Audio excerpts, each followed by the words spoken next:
somebody I think you're all happy to see out there performing in the dry, putting huge clouds of tyre smoke into the atmosphere, Mr. Stefan Stefanov. Stefan, how have you found it today? Very well, very nice, very good, everything like. Super grippy? Ish, yeah. Well, we haven't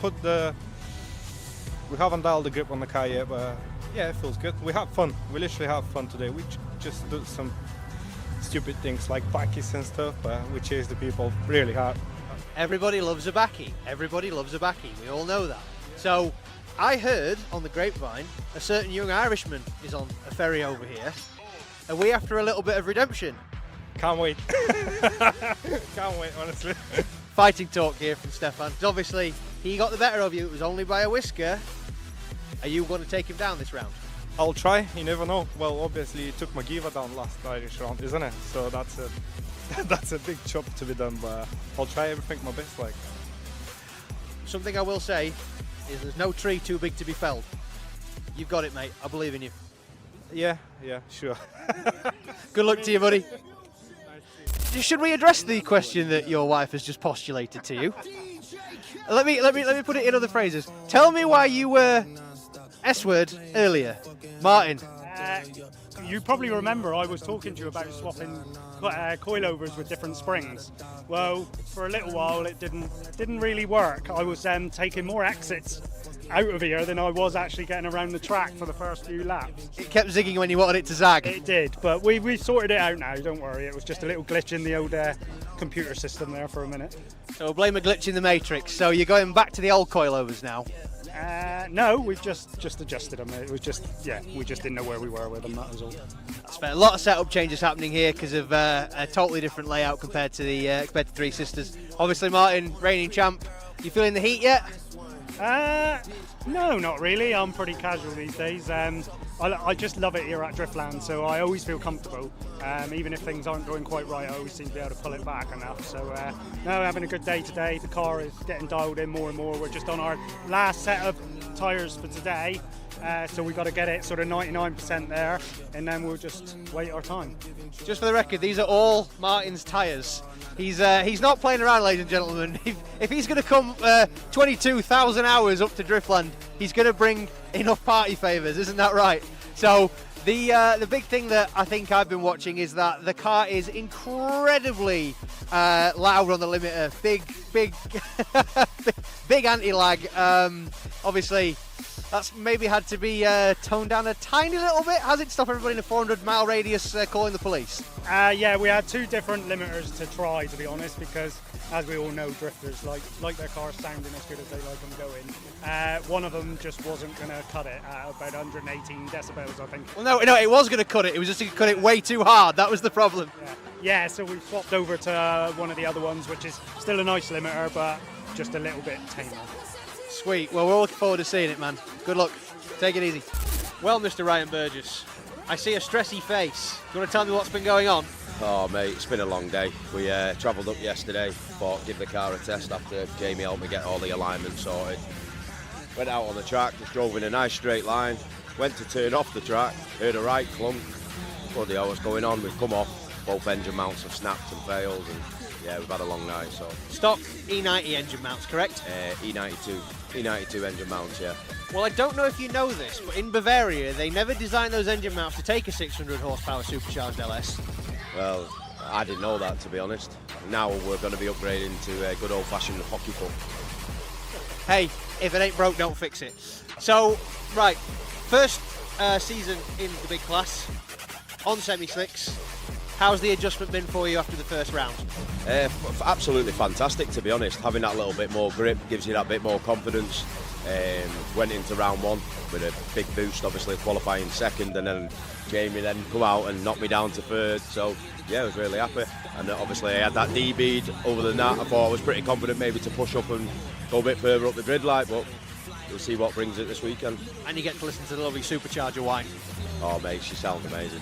It's an addictive noise, isn't it? Definitely, mate. Yeah, it's. Well, we're all cheering for you, mate. to Top 32 that we're going to continue from yesterday. Class 2 is sponsored by PO Performance. They're really cool guys who create a lot of cool parts for all your drift cars needs. So it's going to be a really cool day, very long day. We're going to see loads of battle, loads of fun. But for now, joining me is Harry. How are you doing, Harry? I'm good. I'm glad that Driftland is now a racetrack and not a puddle. It is, yeah. There's a dry track, which is very surprising after the whole evening and that we had here, because it was raining crazily, wasn't it? Raining sideways. Harry, like drifting. But we're back, and what we're going to see today, so we're going to start with top 32. Now, the drivers are going to deal with very, very different conditions. So, in fact, the drivers are going to do a practice sighting lap before their battle. So each driver will go out, they're going to test the conditions. It is going to be quite tough, because if you guys can see on the live stream or here at Driftland, there are two tiny rivers who are driving down from clip 2. That's going to be a very, very big challenge for the drivers to deal with, right? Yeah, basically because Driftland is sunk into the ground slightly, it actually is the low point for the drainage. So we have this, this is something that doesn't actually appear at many tracks, but it is definitely something to contend with. Hopefully though, these drivers, I think they've had enough laps in changing conditions. They've had patchy laps, they've had wet laps, they've had dry laps. Fingers crossed that they can get everything lit out, get ready to go. Let's take it back to last year where we had two sides going. And we are going to start with the first battle, which is Chrissy Palmer. Jonathan Hargrave. So we're going to have V8 versus JZ. We're going to have 350Z versus PS13. And a veteran in the drifting, well, no, I wouldn't call it a veteran, but he's been driving for a long, long time, which is Jonathan Hargrave, against Chrissy Palmer, who's a brand new rookie, not only in competitions, but also in drifting. It's the first time he's drifting this year. So it's going to be epic. He has more than earned his stripes, though. Absolutely. With all his records in motorsport, countless championships in different disciplines, he knows how to drive, and he's got his dad backing it up, or doing all the mechanics and the spotting. So Chrissy and Chris, they are an awesome team. So we're going to have loads of fun. But while we're going to start very, very soon, it's going to be a smoky day, looks like. Yeah, fingers crossed. I mean, I don't want to jinx anything, but I mean, if everything stays like this, we should have a really good time, especially when the Class 1s get out on the super grippy tyres. Oh, this is going to be fun. So yeah, after this, we're going to go through top 32 for you guys on the stream and at here. Then we're going to watch practice of Class 1.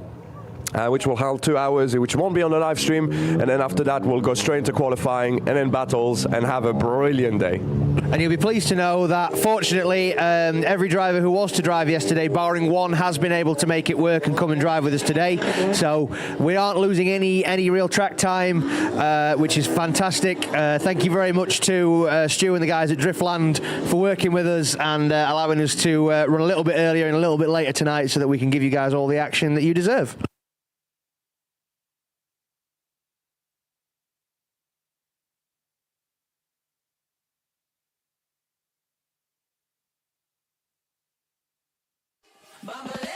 Reinhold Media is excited to announce our official coverage of the Drift League GB 2025 season. Get ready for full throttle action as we bring you live coverage of every event, featuring high-quality live streams, dynamic overlays, real-time results, and live commentary that puts you right in the driver's seat. Don't miss a moment of the sideways action. Don't forget subscribe Reinhold Media YouTube channel and stay locked so, ladies and gentlemen, as we get long. our top 32 gridded up, there's some impressive machinery out there. We got all shapes and sizes, all different engines, all different chassis. Got everything from a 1980s Volvo right up to a Mazda truck. It's quite an impressive collection of cars, quite an impressive showcase. We've definitely got a multitude of different discipline drivers up there, which is absolutely fantastic. So much to look forward to today, guys, and we do appreciate you joining us this early in the morning. I mean, everyone's having coffee and watching drifting. I don't think it could be any better than that, Harry, really. I had a coffee off of Mindaugas yesterday, and it was so thick I could turn the mug upside down and the coffee would stay there. That was yesterday, so I guess that's enough for today still. Oh yeah, I'm still wired. I didn't sleep a wink last night. I was sat up playing solitaire till 6 o'clock this morning.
Oh, and I believe that's a compact, so that's... No, that will be Mr. Kieran Bond, I believe.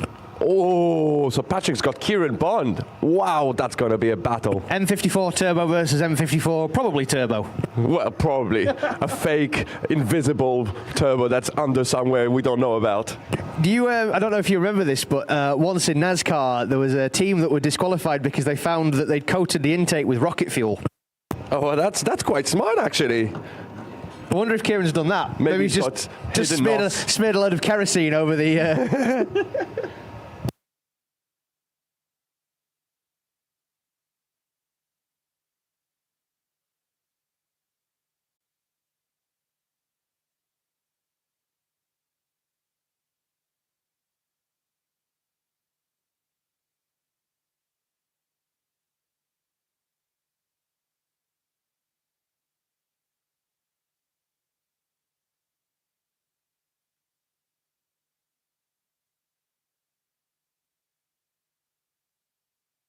So, ladies and gentlemen, that is all the runners and riders on the track, and we're ready to go.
coverage of the Drift League GB.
Stressy face. Do you want to tell me what's been going on? Oh mate, it's been a long day. We travelled up yesterday, thought give the car a test after Jamie helped me get all the alignment sorted. Went out on the track, just drove in a nice straight line, went to turn off the track, heard a right clunk. Bloody hell, what's going on? We've come off, both engine mounts have snapped and failed, and yeah, we've had a long night. So stock E90 engine mounts, correct? E92 engine mounts, yeah.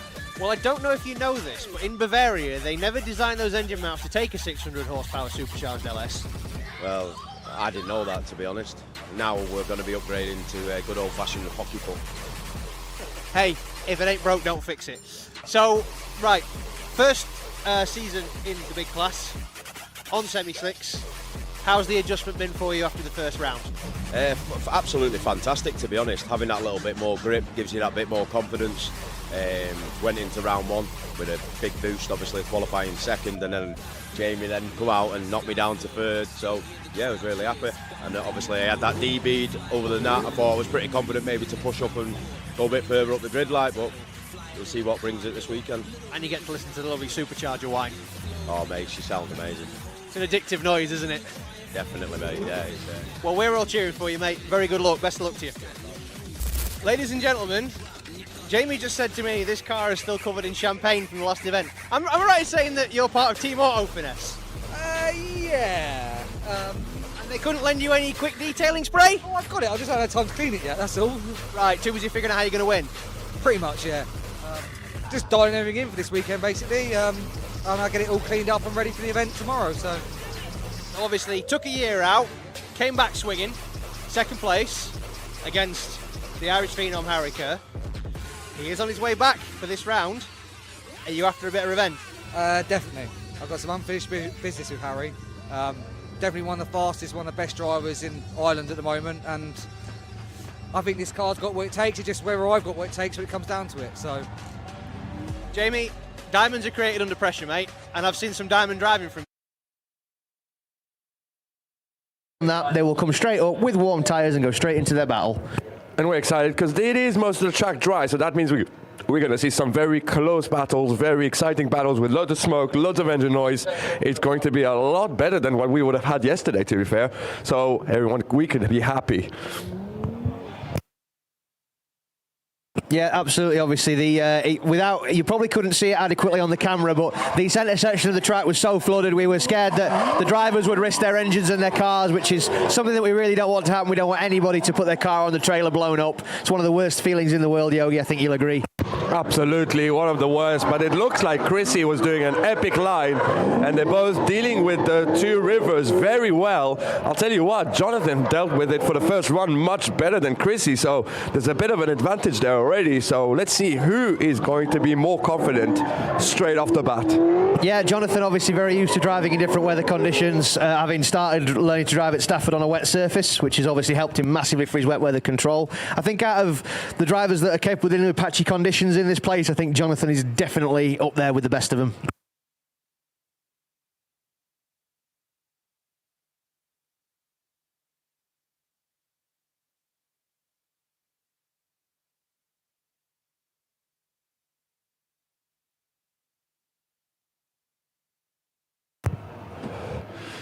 Here we go. We are getting ready to send them into our first battle of today. We got Chrissy in the lead, and we got Jonathan Hargrave in the chase. Let's see what happens. Chrissy builds a bit of a lead, initiates really nice onto the inner clip, transitions on big angle into zone 2. Very nice so far. Gets back on power. There's a big gap between Jonathan, but he's starting to catch it on, get closer and closer to Chrissy every clip. But Chrissy's doing a brilliant lead line all the way to the finish line, gets his foot down and finishes. Harry, what did you think? Yeah, Johnny cutting the track a little bit there for the sake of trying to gain some proximity. I think we're really underestimating how fast that 350 actually is. Absolutely, and Chrissy as well. His skills as a race driver has been probably built him towards this all his life, so definitely very fast. But now the question is, how is he going to deal in the chase position? Because that is a different condition. He's never really practiced a lot of twinning in dry condition. Let's see what happens. Something else you got to consider as well is Jonathan has plenty of low down torque with that naturally aspirated V8, whereas Chrissy with a smaller turbocharged engine is going to have to work it a hell of a lot harder. But he's doing a good run up, initiating before Jonathan. Very cool so far. Transitions onto Jonathan's door. He's getting close. A little bit of left foot braking to settle the car. Transitions onto clip 4, into zone 5. Transitions well into 6, 7, staying on Jonathan's door all the way to the finish line. Yeah, make some noise. What a first battle to see. Absolutely fantastic run there from both drivers. I've got to say, Chrissy's chase driving is absolutely fantastic. Obviously, you hear him modulating the clutch. That was amazing, wasn't it? Absolutely. That was if I didn't know any better, I'd say he was a seasoned pro. Yeah. But yet, it's probably his second competition and probably 5th day to in tandem. So very impressive. So now we're going to send the drivers to the start line, to the deciding marshal. My replacement. Your replacement, Harry. Yeah. And we're going to say who's going to take the win and move on to the top 16. So is it going to be swung to the left toward Jonathan or right toward Chrissy? Wave goes up. Chrissy Palmer takes the win.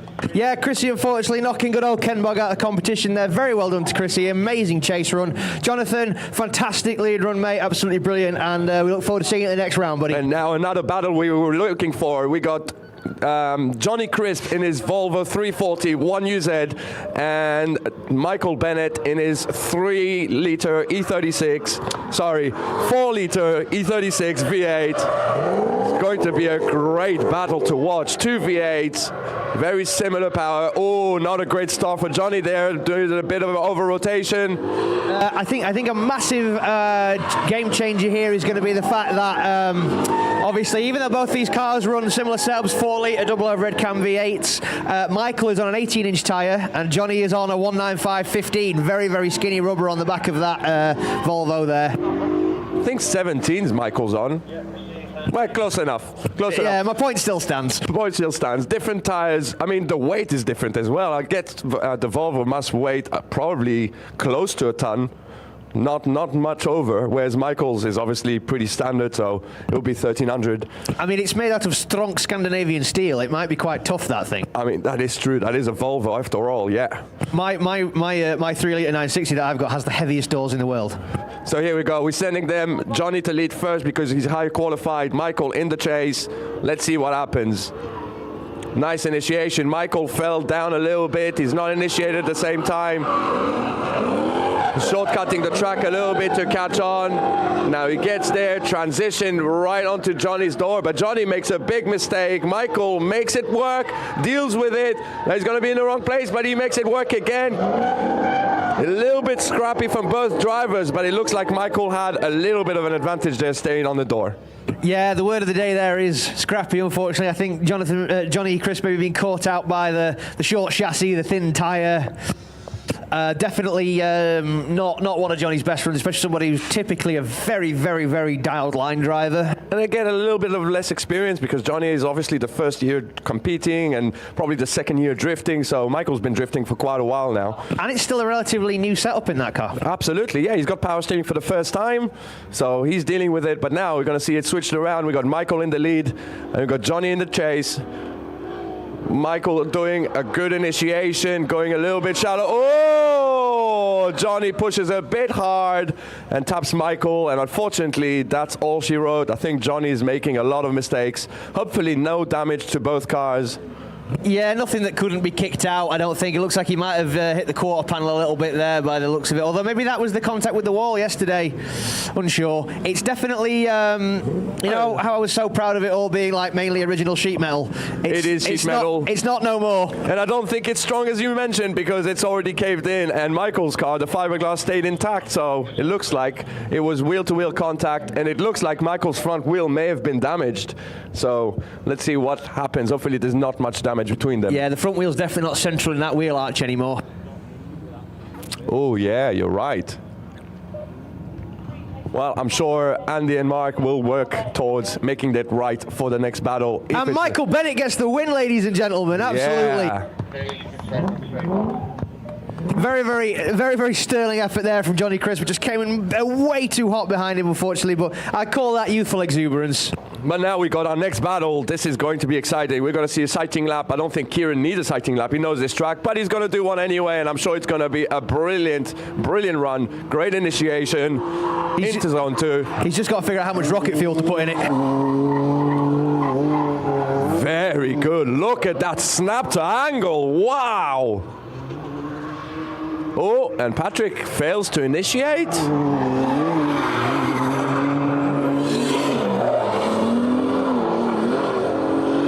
Or maybe he did a bit of a tactic there. I'm not sure what he's done there, but it looks like Patrick is now absolutely fine. The car works, smoking the tires. There's a big difference in power there.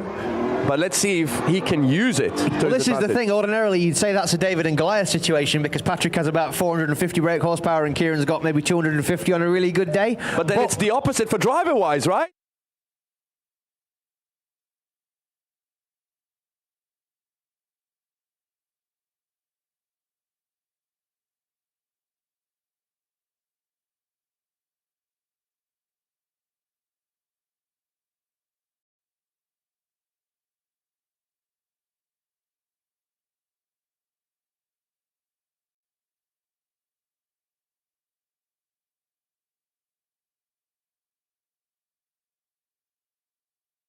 He manages, again goes to the inside, he's closing himself the door, he's not getting to where he needs to be, and he has to stall the engine. But Kieran, look at his line, absolutely clinical, perfect line. Well done to both drivers. I think he's got a magnet under that car.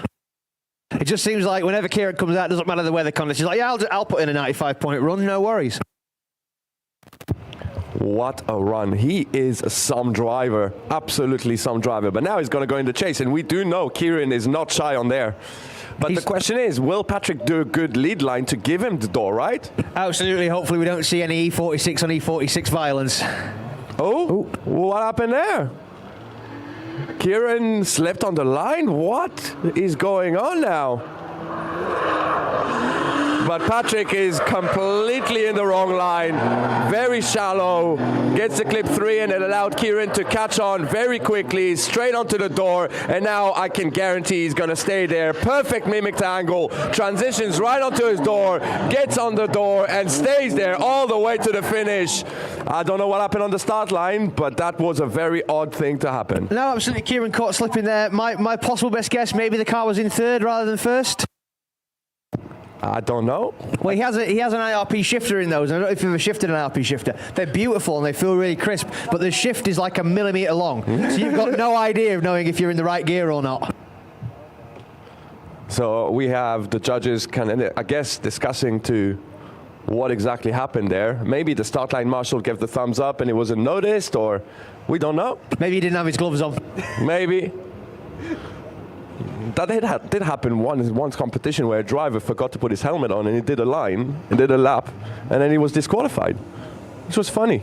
Yeah, I also remember a driver getting last on the line because they thought he'd given a thumbs up. And the winner is Kieran Bond, takes the win and moves on to the top 16. Yeah, amazing run there for Kieran. Well done for catching up, especially in a car with twice the power. I mean, he got absolutely left on the line, bless him, but as soon as he got back on angle, that car is the fastest 330 on the block. I'm not going to lie, Ari, I'm getting very excited now. We're seeing some really good battles. Exactly what we wanted to see yesterday, and now we're seeing it straight in the morning. It's woken me up better than the 2 coffees I've had already. Yeah, absolutely, and obviously now you've got Edgar swinging the 1 Series, making big clouds of smoke there. Mindy flicks it in for a big run just to make sure that he finds his grip levels, pushing it right out to the edge of the track. Very, very good drivers, these 2 guys. It's a real shame we're going to lose one of them in the top 32. Obviously, Mindy in his simple seat time stallion, having moved his former Vasquez owned E30 onto pastures new, which I'm sure we'll see that car pop back up on the grid soon. By a driver we already know, which I didn't know until last night. Yeah, absolutely. No, I'm super stoked for this because I think that driver will love that car. Oh, I can imagine. That car is beautiful to drive. It's easy and it has all the power to spin the wheel. So I think we're going to see that very soon. And it was on its roof right there about 4 years ago. Well, yeah. So we'll get them up to the start line now. Obviously, Edgar is the slightly higher qualifier. Yeah, so Edgar is going to lead and we're going to have Mint in the chase. Let's see what Mint can do and let's see if Edgar is going to give him a lead line to follow. We're sending them off through the pace cone. Oh, Mint is right on the rear bumper. Initiates after him, gets very close. Look at that dive. Perfect lead, perfect chase. Mint is staying there, losing a little bit of foot braking to slow himself down. Look at that transition by Mint behind. He is pushing very hard, getting on the door, staying on the door through the run, whereas Edgar is doing an epic lead. Oh, he's going wide, he's dropping a wheel on the wet, and he makes it work. Make some noise. That was some crazy battle. Absolutely fantastic. What a run, amazing. Like, completely unflapped in the chases, Mindaugas, bless him. What a run. Now, you guys may all think, oh, he just dropped the wheel into water. That's fine. But now, the water is going onto the track. Yes, and water... Is water wet, Yogi? Water is wet and it's slippery. And the worst part is, it is kind of 2 meters before a wall. So that's going to be very, very technical for drivers to deal with. What you'll have to hope is your tyres are that hot, it'll just flash boil it. Hopefully, hopefully. But that is going to wash out, so I guess in the next 2 battles, you guys are going to see something that could go very, very cool, or could go very, very bad. But we're sending them off now. Mint is in the lead, Edgar in the chase. They're leaving the line through the pace cone. initiating. Mind is doing a fantastic job in the lead. Great line so far. Edgar is staying on the door. Mind is getting all the clips very nicely. Edgar stalls up a bit, but gets it and goes faster forward. Mind is fulfilling all the zone beautifully. Transitioning to the last corner, Edgar stalls a little bit, and now towards the water. What is going to happen? Absolutely nothing. They both dealt with it. Absolutely amazing. Wow, that's going to be close call for the judges. Yeah, absolutely. That was quite an amazing job, really. There didn't flap either one of them. Really, really impressed with that. It actually shows the car control of these guys. I've got to say, Mindy, as somebody who has only been drifting a couple of 3 years, his driving has come on in absolute leaps and bounds. So quick. I mean, he has invested in himself a lot, and he's decided that instead of doing a lot of seat time, he's also added a lot of training. So he's worked on techniques, and it shows off. Look at his lead and chase. He is feeling that car, and he's driving really well. I'm expecting a lot. Let's see what happens, though. Who's going to take the win? Is it going to be one more time? Is it going to be Mind? Is it going to be Edgar?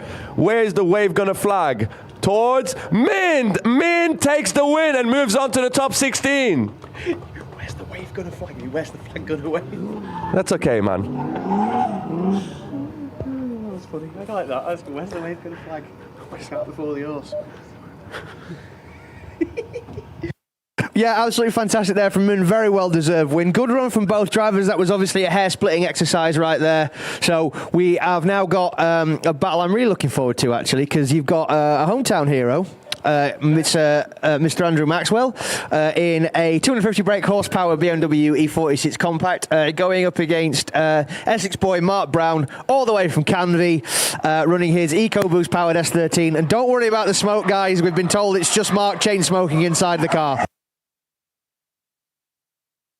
And for the record, that was a lie. We do not allow drivers to smoke on track.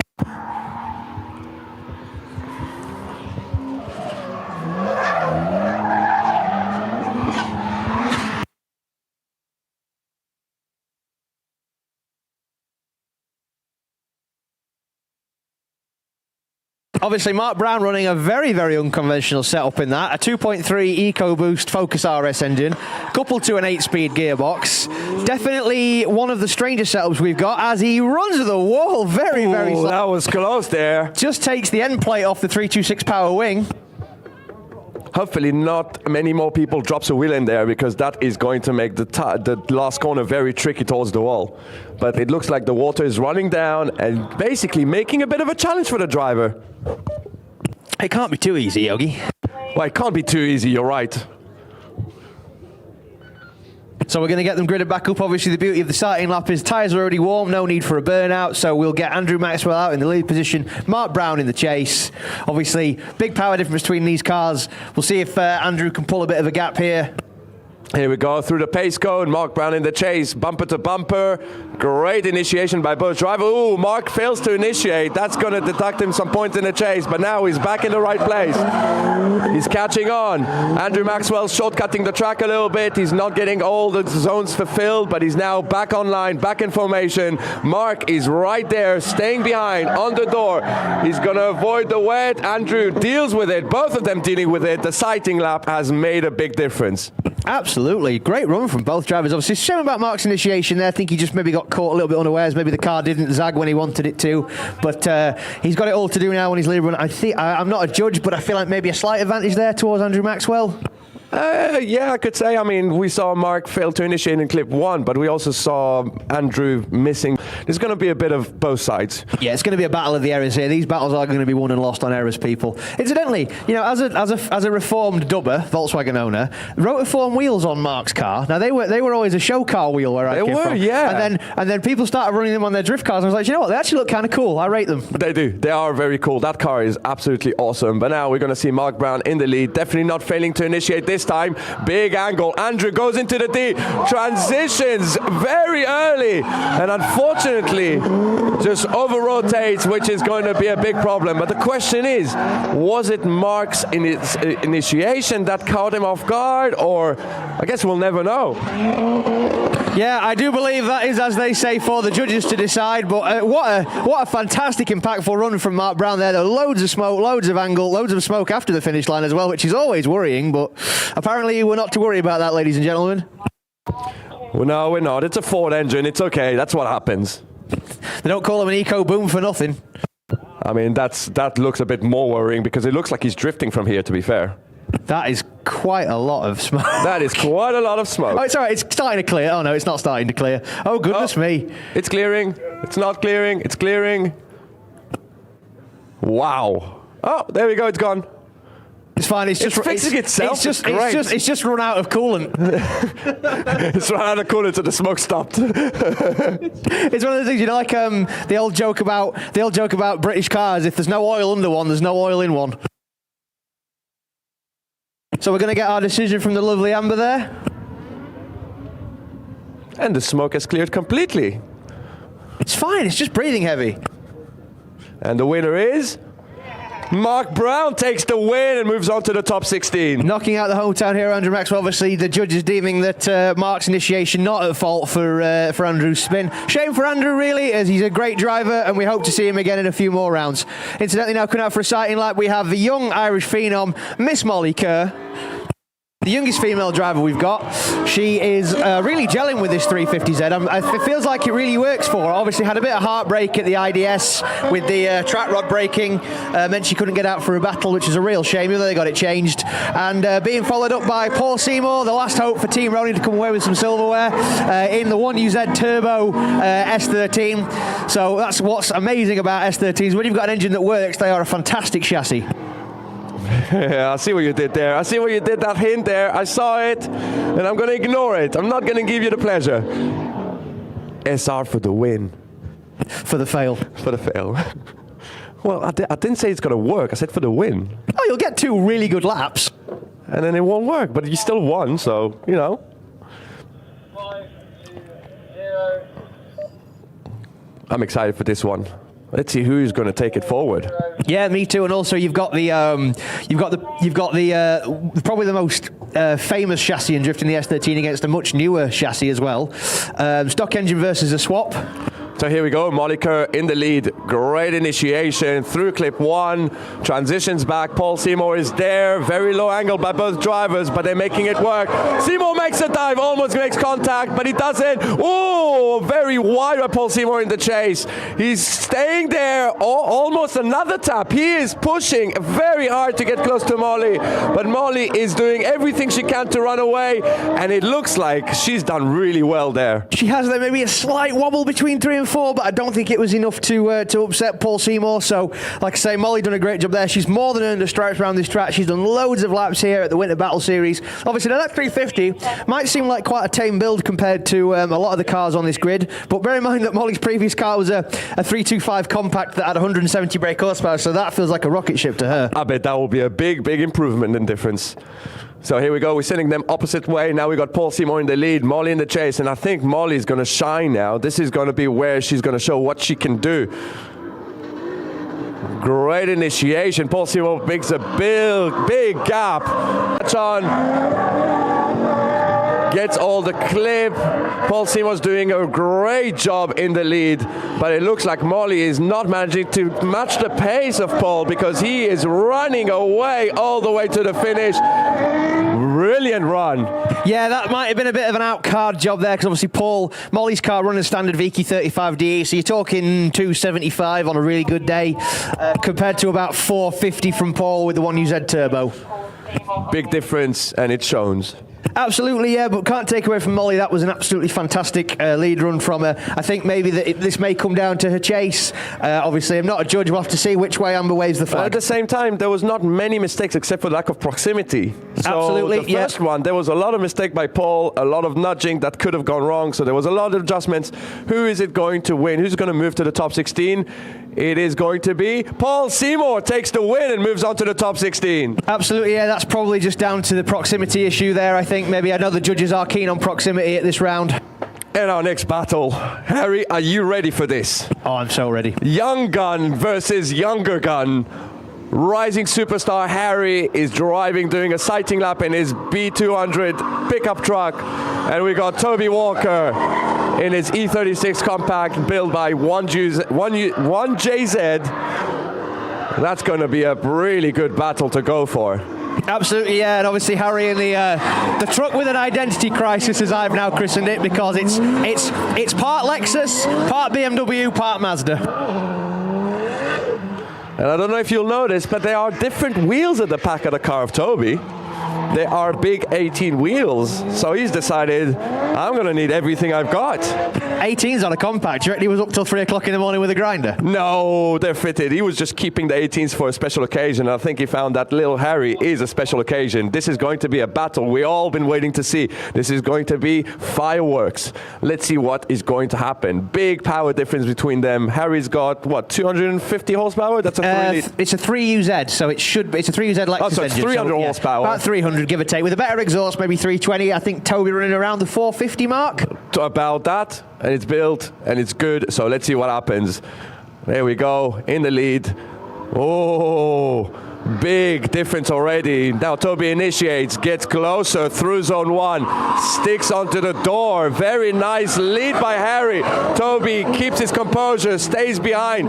Big transition behind the truck. What a transition by both drivers. That was incredible. Onto the last corner, transitioning. Toby makes a dive, stays onto the door, goes onto wet, and they're both finishing line on the same proximity. What a run!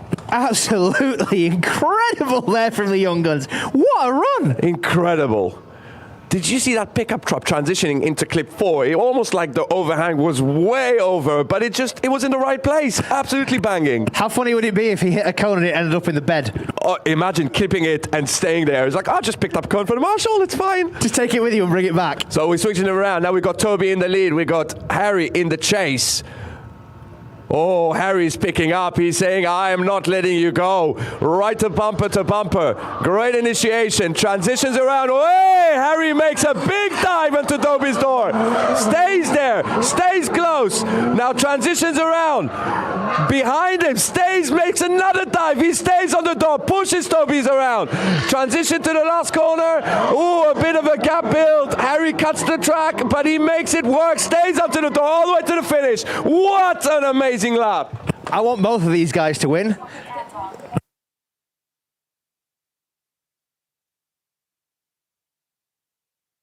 Oh, what a battle. That was insane. Wow, what a chase ride by Harry. That was incredible.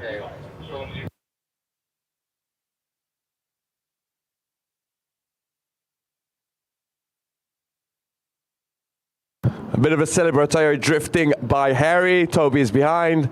Who is going to take the win? I think that was a big advantage there by Harry, but we don't know. We're not the judges. What are they going to deem it? The winner is little Harry takes the win and moves on to the top 16. Absolutely incredible there, but you cannot take that away from Toby. That was an incredible run. Obviously, Harry just edged him out a little bit there in the monster, in the super cool truck, and now we have our next battle warming up.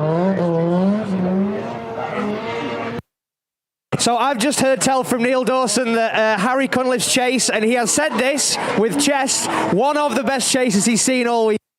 It is so far the best chase we've seen. It was door on door, pushing Toby around. What a driver, both showing incredible skills. Wow. Dennis, Tony, I know you're out there. I don't know what you gave him for breakfast, but my God, did it work.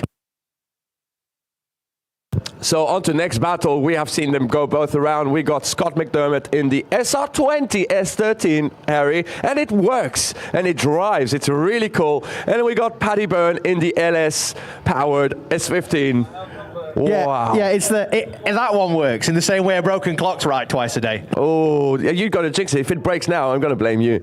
So here we go. Ollie's also going to blame me. He's just looked round with the devil in his eyes.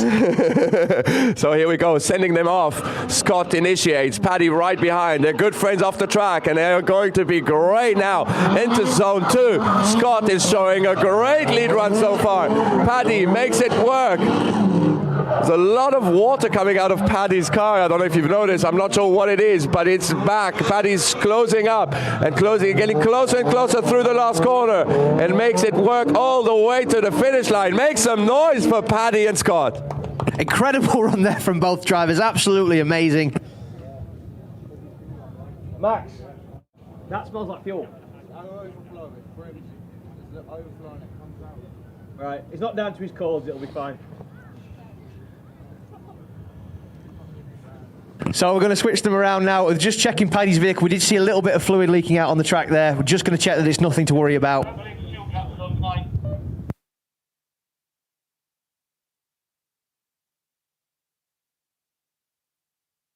So yeah, Marshal Colgate has just made sure that everything's okay.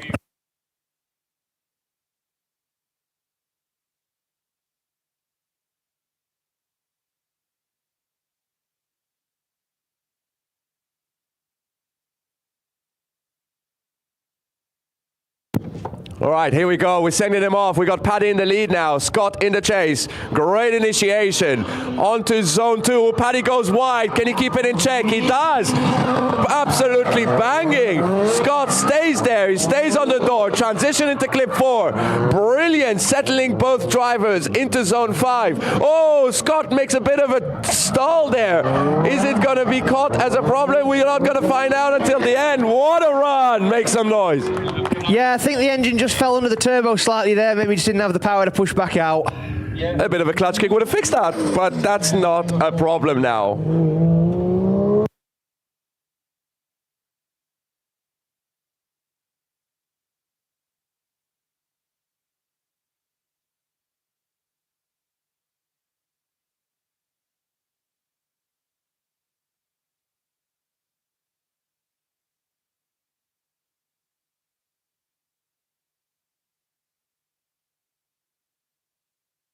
Now, I am very excited for this next battle. This is two of my good mates here. We got Wildman Danny Scott, and then we've got Mr. Jarvis Williams in the little supercharged MX-5 with the giantest wing he could find to bolt onto it. But first we've got to find out who's going to take the win. Is it going to be Paddy Bird? Is it going to be Scott? The flag is not waved yet, so we don't know. Serious deliberation going on.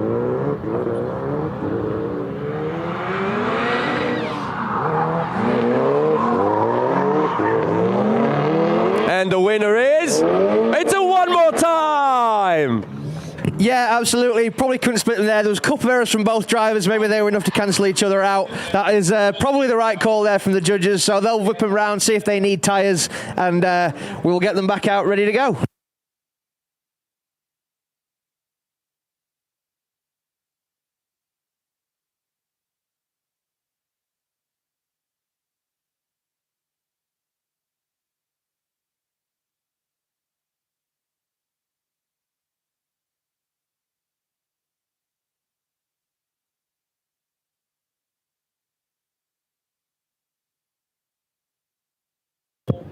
Okay, here we go. We're going to move on to the battle itself. We have... I like how Jarvis's car is so small you could just see the wing poking up from behind the E36. Yeah, so we got Jarvis in the lead. And Dan Scott in the chase. Wildman Dan. Chase. Here we go. Nice initiation. Jarvis go through the clip. Really nice. Into zone 2. Dan Scott shallows up and doesn't get the right line at all, but he's still there. He's going to cut and get closer and closer. Jarvis does so far a brilliant lead run, so there's no excuse for Dan. Onto the last corner. Oh, goes wide, and Dan Scott shuts it off just before the finish. Jarvis has built a big advantage there. Absolutely. I think, obviously, bear in mind that Dan Scott in a borrowed car there. His new chassis is not ready yet, so he has been begging and borrowing for cars this year to make sure he can stay competitive. Jarvis obviously has a ton of seat time in MX-5s. Actually, believe it or not, I know Jarvis from way before I started getting into drifting because we were all turbo MX-5 laddos. That car is his old faithful. He's refreshed it all, made it more powerful to come and compete with us, and we're so happy he has. Here we go. We're leaving the line now. We switched them around. We got Dan Scott in the initiation. Through the clip, a little bit shallow initiation. Jarvis is going to initiate. Oh, a bit of understeer by Dan Scott in the lead, which means Jarvis is catching that opportunity, getting closer and closer. Nice transition into zone 5. He's on the door, staying there. Oh no, he stalls it as well. Almost in the same place. Now Dan Scott goes all the way wide, catches the wall, and gets the back end off. Wow. There is currently half an E36 rear end on the track.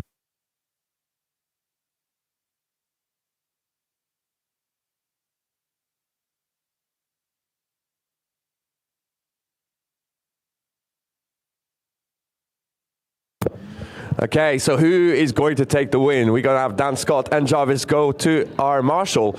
Oh, look at that back end. It's literally flapping. Is that the boot? Yeah, that's Dan's quick release boot lid there. That is boot lid just hanging by a thread. I can see a lot of E46 panels coming back off of the track as we speak. And the winner is Jarvis, makes the win and moves on. And the reason for it, Neil did come and speak to us. He said that Dan Scott unfortunately completely straightened between clip 1 and 2, so that was a 0 straight away. So basically the stall by Jarvis wasn't an issue. So Jarvis obviously not needing tyres, he's going to go straight round, get ready for his top 16. Can't tell you, Dan, how awesome it was to qualify in such a new to him car that he's just basically stolen off of one of his mates to come and drive with us. We love you, man. Good to see you. So we have now one more time. Obviously, judges couldn't split them in the last round. Scott McDermott running an SR20 S13 and Paddy Byrne in the LS S15. Bear in mind, Paddy Byrne is on hand controls, so he has all to do with just with his arms. And Scott, obviously, in the little SR. See what they can do. As they come down the track now, Scott in the lead, Paddy in the chase. Scott flings it in, Paddy tucks in behind him. Bit of a gap opening up. Scott comes nice and wide to the top line. Paddy in the chase behind him. Close proximity there from Paddy, bringing it in through the transition. Scott, Paddy both on the brakes. Paddy locking the front wheel, bringing it out right behind him. Good transition from both drivers. Nice and fluid. Paddy climbing onto the door of the S13 team. Pushing him onto the finish line. What a run by Paddy. He's improved. He's confident now. Oh, I'm excited to see this more. Yeah, Paddy was telling me that his Demon Tweak has been putting a factory LS power steering pump back on it because he said the Astra pump it wasn't boosted enough. Wasn't enough for his one-hand steering, which we all know Paddy is a wheelchair bound, and he uses everything with his hand, which is pretty impressive because it's quite a machine to deal with one hand, right? It's a hell of a lot of car. I don't think I could drive it with my arms and my legs. But now here we go. We are sending him out. We got Paddy in the lead and Scott in the chase. Paddy initiates very nicely through zone 1. Oh, Scott McDermott straightens between 1 and 2. Paddy, in the meantime, does an epic lead run. Gets it all the way around. Transition around. Oh, Scott transitions in the wrong place. Gets it shallow. He keeps it. He's not stalling this time. Staying on power. Transition to the last corner. There's a bit of a gap by Paddy. Stays on throttle. Stays to the finish line. What a run, Harry. Yeah, what's funny is just in front of us, I can see Max Fleckney and Ollie McDermott, who are spotting for either driver. And during Scott's little wobble there, Max went, woo, and raised his hands up, and Oliver's hands went straight to his face. And one of them is not happy. One is absolutely cock-a-hoop, and the other one's absolutely mad with himself. Right, so your question, you were asking earlier, what does Dennis give Harry for breakfast that made it work? Now you can see, that is what we have. We have a bag of sweets, and cake. I mean, if that works, it works. Are they from Stacey by any chance? I mean, is that for us? I feel like that should be for us. Look. And Paddy Byrne gets the win, ladies and gentlemen. Unfortunately, retiring Scott McDermott from competition. Absolutely fantastic driving there from Scott. What a guy! How fantastic was that? So incidentally, guys, yes, the Breakfast of Champions, it does indeed appear to be some sweet treats from Stacey Hadley-Crawler. She has a stand here. Make sure you get down there, patronise the place. She makes the most banging cakes and tray bakes I've ever had in my life, and my missus is a qualified bakery and patisserie maker. Well, talking about it, we just had a judge to comment last. Neil just explained that the biggest problem was the fact that Scott went into no man land on the transition between 4 and 5. So he went onto the inside. That's just a no-go zone. Absolutely, as Jack Coburn now comes down in the Blood Red E30 Touring to get himself a little bit of a sighting lap. Doubt Jack needs a sighting lap. He's done tons of laps of this place in that car. It's his old... And on the other side, we have Aristas in the M54 turbo-powered S14. I guess just like you, he just didn't like the SR and decided the BMW engine is better. He bought that car with the BM in it. I know. Well, obviously, Arestas is his day job. He is actually a BMW service manager. Oh, so he knows what to do anyway. And he can just go and get spares out the stores. I mean, that makes sense. That totally makes sense. Yeah, of course. And obviously, Jack, I don't know if you know this, but Jack's a plumber. You wouldn't know for his Instagram. It's Jack the Plumber Drift. No, you wouldn't know, no. Plug. Which is, ironically, is what he fits as well. I mean, he could have helped with the water yesterday with a bit of plumbing, right? Yeah, I was really like, are you sure you're not got a water pump or anything? So here we go. We're getting ready to battle. Thumbs up by the marshals. We are sending them. Jack Colbert and Aristas in the chase. Jack initiates very early. Aristas makes it work, stays there really nicely, snaps to angle. Very nice so far. A bit of a gap between the two, but Jack is doing an epic lead run back in the right place. Aristas backs it in and doesn't hold it, which means he over-rotated. That's going to be a big deduction there. And now into the last corner. Unfortunately, Aristas is in the wrong place, but he makes it work to the finish line. Yeah, Aristas is coming in a bit too hot there, trying to dial the angle on to stall the car up. Went a bit too far, lost some wheel speed, stalled the car up. Fortunately, did manage to sort of hang on, but he's definitely not a run he's going to want to look on fondly there, I'm afraid. Aristas is really gelling with that car, though. I know he had a lot of problems with it. That snap to angle he's doing is very impressive. If he learns to hold it, man, that's going to be a menace. Because he's massively refreshed that car. He's got a new sponsor on board, Kudos Kits. So if you want your S14 to look as baller as Aristas, hit up Kudos Kits. There we go. We're sending them. Now Aristas in the lead and Jack in the chase. Aristas builds a bit of a gap with the extra power he has, but Jack is not going to mess it up. He's straight onto the door through zone 2. Aristas shotcuts the track a little bit, gets into clip 4, snaps to angle, holds it this time. He's improved already in 1 lap, but Jack is not phased at all. Stays on power, stays on the door, all the way to the finish line, into the water, onto the wall. Yeah, man. Great run there from both drivers. Obviously, Jack, unsure if Jack actually got a spotter on the bank, but if he knew he had an advantage, I don't think he needed to push that hard, but hey, he's going to do it anyway. Well, he knows the track, he knows the conditions. That was incredible, and I think he's built a big advantage there. And the other thing is both cars are as beautiful as they were when they rolled off the trailer. So who is it going to win? Who's going to move to the top 16? Are we going to have Aristas in his beautiful S14, or are we going to have Jack, local hero, move on to the next set of brackets?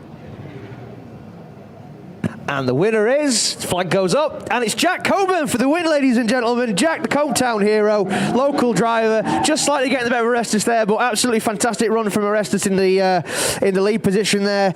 Absolutely brilliant, and obviously putting the car back on the trailer just as pretty as it came off, which is the main thing, obviously. That wonderful Kudos kit that he's got. Like I say, if you want to get your S14 looking well baller, that's the kit that you need. So quick thing to say, William Hardy, who is doing a lap right now, is doing a practice lap ahead of his top 16. And the reason for it is because he's been all night in the hospital with his kid. So he's back here, he's back drifting. That's the commitment we want, and we wish really well for his kid, and we hope that it all goes well. But now, I think he pushed a little bit hard and got straight onto the wall, but it's going to be an easy fix. That's fine. Yeah, absolutely. I mean, Willie's not ashamed to knock the back off that car sometimes. He's a bit of a wild man, but yeah. So obviously Willie was supposed to have a top 32 battle, but unfortunately his top 32 competitor, Nathan Latore, had to retire from competition for personal reasons. Absolutely fair enough, completely understand that. Obviously, William, very, very lucky to just be able to get out of competition, although I'm not sure that he's going to be well happy with him hitting the wall that hard. Unfortunately, we are just going to check over the car because it was quite a hit. As you can see, there's a good bit of it dislodged. Obviously, they don't build the back of an E46 to be thrown into a wall at 60 mile an hour. Oh, but that back end is already different now. And to be fair, if it's not a clamshell, now it's a reason to clamshell and make it lighter. So, you know. Do you remember when Matt Stevenson did that when he hit 4 different walls at the NEC and he was like, oh, I'll just cut the back end off Cut of it. the back end, it's fine. Fix it. The full back end's all a clamshell. Why is that, Matt? Gotta go at making an E92 compact.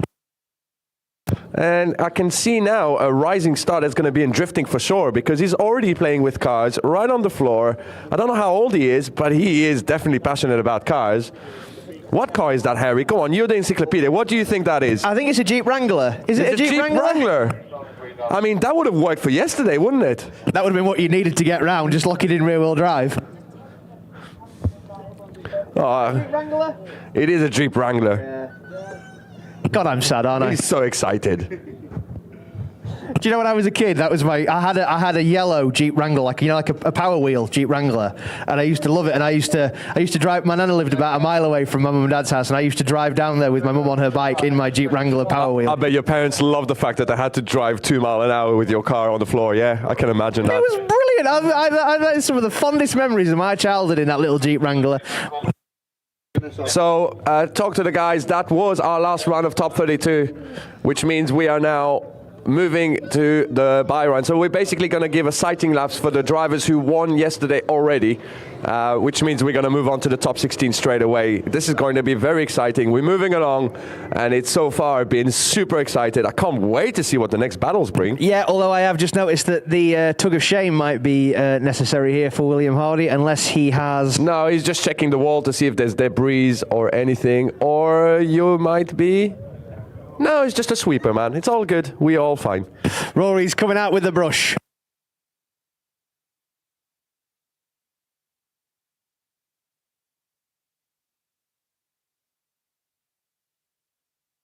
Unfortunately, yes, it does appear that William Hardy does need a tug of shame, unfortunately. I would guess maybe a bit deep into the wall, possibly an arm or a drive shaft or something like that might have been the problem.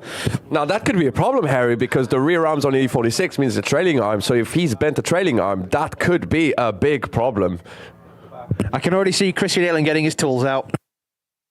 I mean, Chrissy for the save. Chrissy for the save. If Chrissy can't fix it, no one can. Incidentally, how cool is Chrissy's new body kit? Have you had a close look at it? It looks fantastic. I did not. Is that a new body kit? It is, yeah. It's a custom kit. Chrissy has made his own fiberglass molds for that. Well, I'm going to say this. Based on the practice lap yesterday, he had a lot of pace yesterday. He was very fast. And we're going to see him go into Class 1. We're going to see the practice. Hopefully, I am crossing my finger for the weather we have right now, because if that's the case, we're going to have an epic Class 1. Absolutely. And I've just had a thank you from Chrissy Nailing for plugging his new body kit. Absolutely. And without speaking of which, if you want choice parts for your car, yes, you can go to Chris Nailing for a body kit. But what are you going to do about the underside of it if you've got an E92? Well, obviously, you're going to go and see Pavel and the boys at PO Performance, and they're going to sort you out with a cool lock kit and a hydro and, an adapter plate if you want to do what everyone does and put a 2J in those things. Pavel is the guy to speak to. And obviously, while you're down there, why don't you just grab yourself a little bit of merch? Why don't you go hit up the Drift League, go and see the lovely Belinda, grab yourself some Drift League GB Drift and some Driftland Drip while you're there as well. We've got to represent, we've got to get this sport out there for people, and it's one of the best ways to do it is to wear a bit of merch. And also, don't know about you, but I'm quite partial to a bit of a sweet treat, and I'm totally not saying this because I want some free tray bakes being brought up, but please, for the love of God, go and hit up Stace and get yourself some sweeties. They are absolutely delicious. I genuinely would recommend Stacey's baking to anybody, and I'm very experienced in that particular world owing to certain people in my family, but honestly, I can't leave Driftland without having at least one posh bake from Stace. And also, while we're here, let's also give a quick shout out to Beacon Stoves. Unfortunately, Rich not going to be able to drive with us today, but Rich has been a long-time championship sponsor. We are really grateful to Rich for all of his continued support, and we're super happy to have him on the grid. And later on, you will be able to see Mr. Matt Smith from Volkscraft Exeter. Matt, obviously, is the main man behind all Volkswagen Audi service in Exeter. He's forgotten more about Volkswagens than any man could ever hope to know. He's my personal confidant. I make a lot of jokes that Matt is to me what I am to other members of my family when they have a problem with their car. When I have a problem with my car, I message Matt, because Matt knows what Matt doesn't know isn't worth knowing. So if you're anywhere down in the South Devon area, Exeter, anywhere like that, please, for the love of God, if you care at all about your Volkswagen Audi product, you go and see Mr. Matt Smith at Volkscraft Exeter.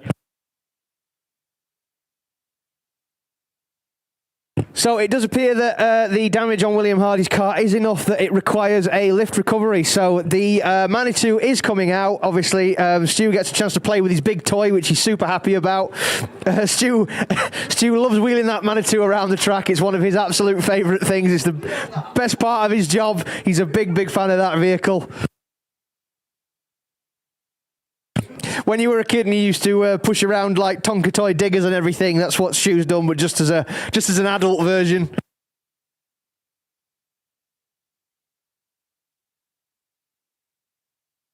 So hopefully, whatever issue is with William Hardy's car, it's something that's fixable and he's going to be able to get out for his top 16 battle. Fingers crossed he doesn't end up with too much of an issue. Obviously, the last thing we want is for anybody to retire from mechanical failure.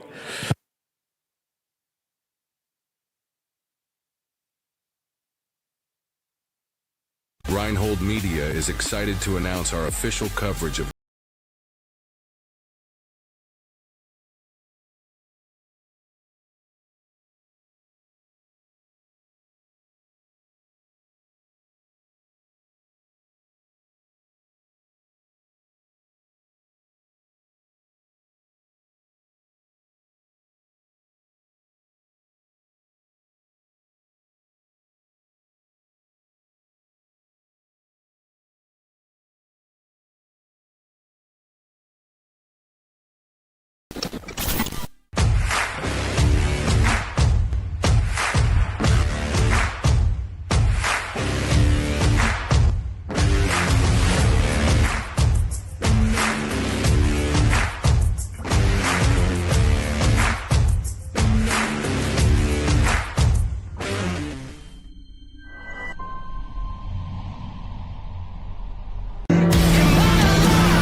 mechanical failure, but that may happen. I think they need to get back and assess the car. But now, going out for a sighting lap, we have the #1 qualifier from yesterday in the little pink dream, Mr. Ryan Milton in his custom one-off Firefly Speed Shop MX-5.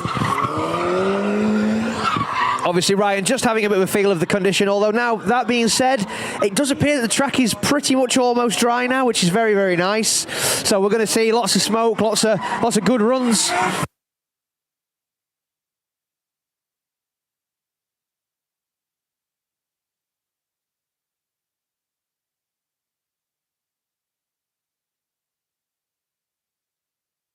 And of course, the local favourite Connor Ritchie there, just having a little feel out of the track. I don't think Connor needs the practice and the sighting lap, but hey, he'll sure take it if it's on the table there. So we're going to get these guys gridded back up. Obviously, Ryan Milton is the higher qualifier to go in first, and Connor Ritchie in the chase position. Obviously, very, very big difference in power. 4-cylinder turbo versus 2J, BMW versus Mazda. Goliath, David versus Goliath, man.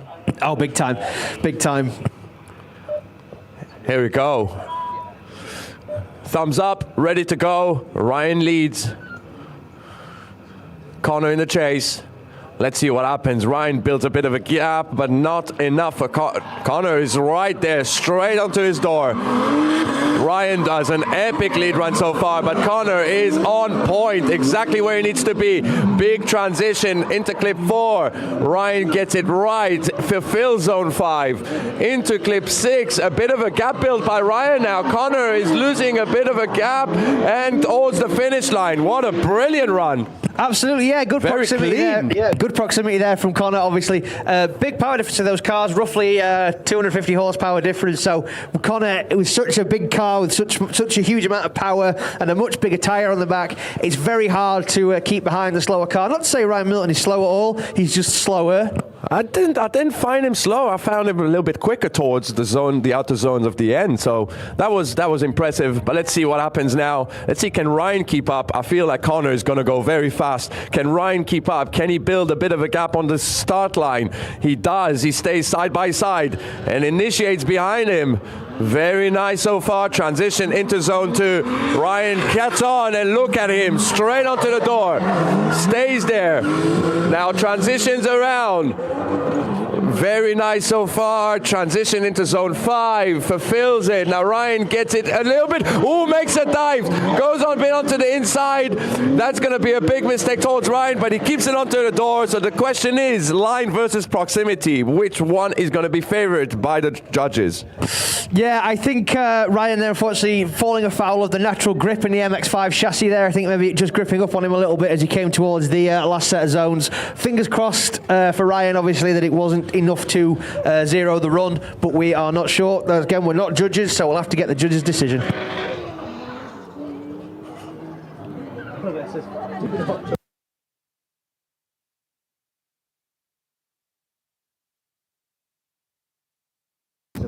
So here we go. We are the decision.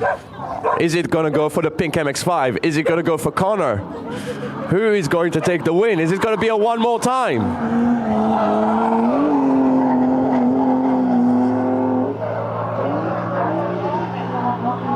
And the winner is, it's a one more time. Oh, exciting. I'm keen to see those guys go again.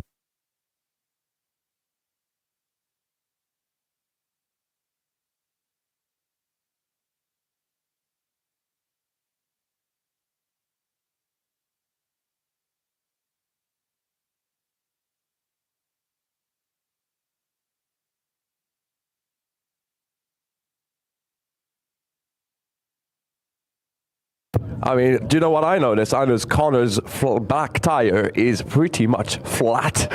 Yeah, he's how much grip he's not running a lot of pressure in there. He's running a James Dean level of pressure there. Just put in the valve and go.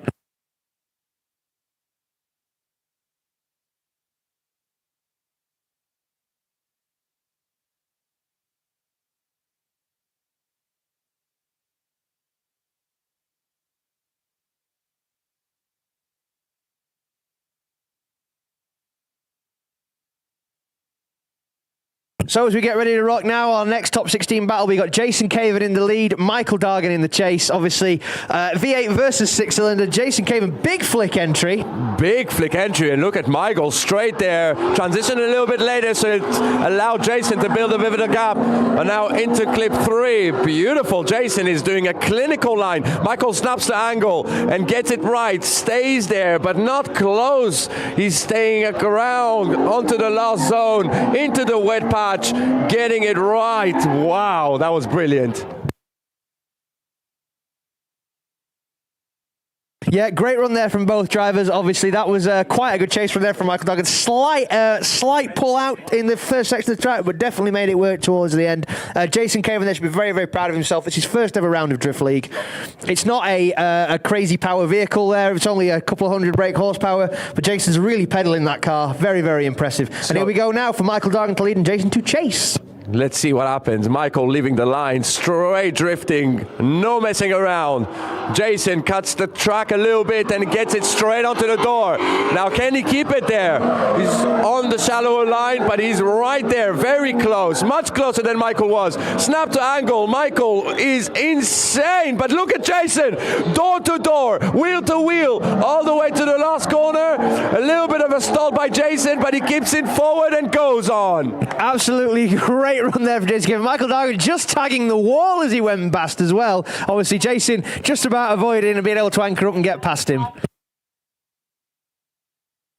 So we're going to get our first decision of the top 16, hopefully. Might be one more time. Who knows?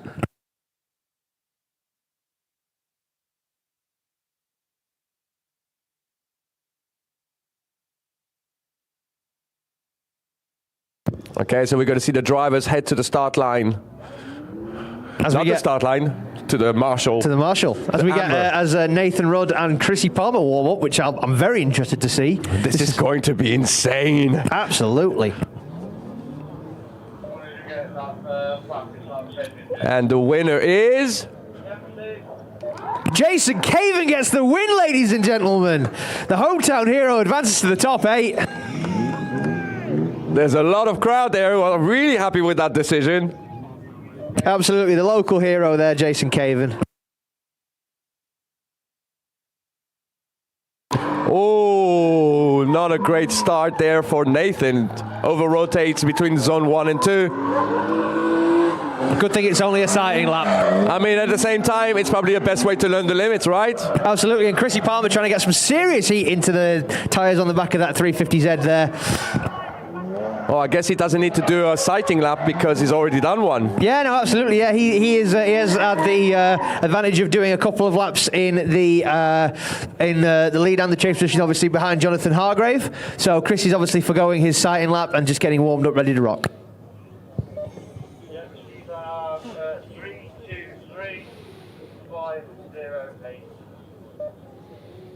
So as soon as Nathan gets back to Dale, our start line marshal, he will send them off and we will see what goes on. And we got thumbs up. We are ready to go. Nathan Rudd in the lead for higher qualifier. Chrissy in the chase. He's cutting the corner. He's stayed there. Great initiation. Straight onto the door. Transitions around. Oh, Chrissy makes a big mistake there, but he's making it right. Transition around to clip 4. Now he's riding back in formation, stays on the door of Nathan, transitions to the last corner, gets it around all the way to Nathan. Brilliant run. That was going to be a big deduction for, I actually don't know.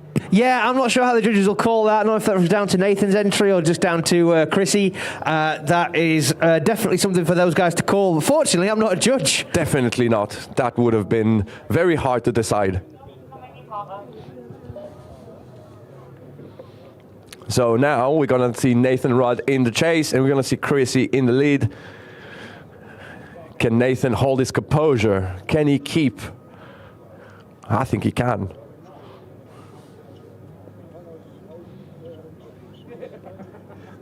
You know, I've just had a message off my best friend who who I have the race car with, talking about little Harry's chase run. What a drive, he says. I think that's going to be a common phrase there. Oh, here we go. We're leaving the line. Chrissy initiates really well into zone 1. Transition to zone 2. Nathan right there, right onto the door, keeps the proximity while Chrissy is doing an epic lead run.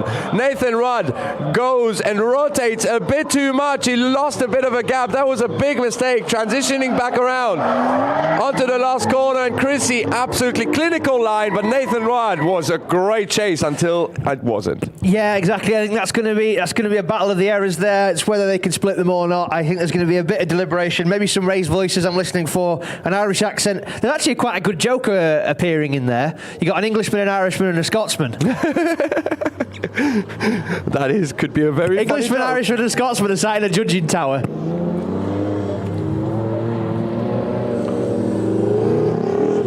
That's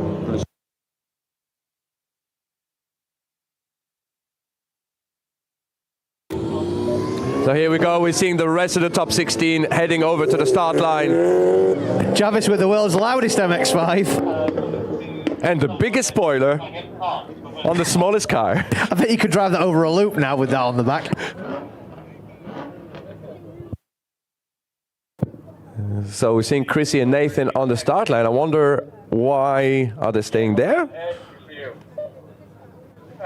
to X, the green car that's at the front of the queue, as you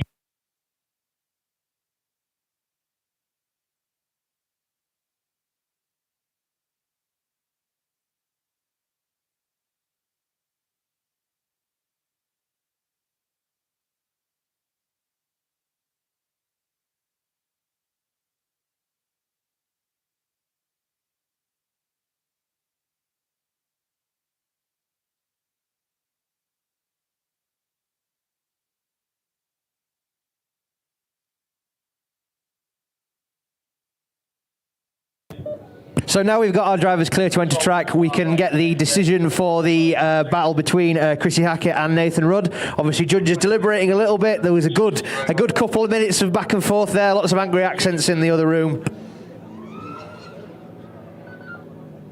So who's it going to win? Who's going to move on to the next job? Is it going to be Nathan Rudd in his absolutely awesome compact, the seat time stallion, or is it going to be Chrissy Palmer? You have a real soft spot for the compacts, don't you? I love that car, man. I've seen that car driving for 10 years. So Nathan Rudd takes the win. Wow, knocking out Chrissy Palmer, the multi-disciplined driver there. But to tell you what, a top 16 finish in only his second ever event. I think you should be proud of that. Obviously, you know, Chrissy does plenty of seat time with you, doing demos and passenger rides, etc. Absolutely, and it's helped him a lot. It's noticeable, but I guess the experience just overcome. Nathan Rudd has been driving a lot longer. And now we've got some more E46 on E46 violence as Kieran Bond takes on Mindegas. Wow, what a difference in cars, right? Well, you say that, but I don't reckon there's much more than maybe 40 horsepower. But a lot of different torque. I suppose, yeah, and I think Mindy running a bit more lock, because I think Mindy's got a different lock kit to Kieran. So. I think Kieran is using the right lock for the right amount. So here we go. Min sends it. Kieran initiates really well. Min straight there, transitions around, straight onto the door. Oh! And a bit of over rotation by Mindegas, which is going to give a big advantage to Kieran, while Kieran is doing an absolutely clinical line, straight every clip, gets it right in his absolutely seat-time car. What a car. Yeah, very uncharacteristic mistake there from the big Lithuanian bull. Unfortunately, just like it, I think he just got himself a little bit crossed up. Obviously knows Kieran's fast, trying to chase as hard as possible, but obviously you find yourself in the wrong section of the track on too much lock, can't overcome it with the wheel speed, and there you are. It looks like the fact that he had more luck didn't help him this time, did it? In fact, if anything, it hindered him. car number 463 on a 5-minute rule being done by Sam. Okay, so now we switch them around. We're going to send them out. Who's it going to be? Is it going to be Kieran Bond, or is it going to be Mindegas?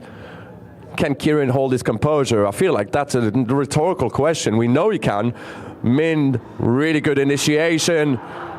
Transition into zone 2, going very wide.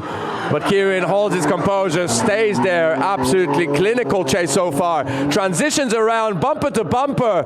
Mind fulfilling zone 5, and Kieran right onto his door, mimicking every angle, every transition, all the way to the finish line. What a beautiful drive by both drivers. Yeah, incredible there. Absolutely fantastic. Great chase from Kieran Bunn. Very, very good leader of the Mindy, although I don't think it was enough to offset the spin. Kieran Bunn just cool, calm, collected, gets it done, and he's going to move on, I think. But obviously, I don't know. I'm not a judge. I guess we'll have to wait for Well, I mean, Amber. that's pretty clear. A zero's a zero, I right? never, ever want to assume, because it makes an ass out of you and me. I like that. That was one of my grandma's sayings. I do miss her. She had some great turns of phrase. So straight to Amber.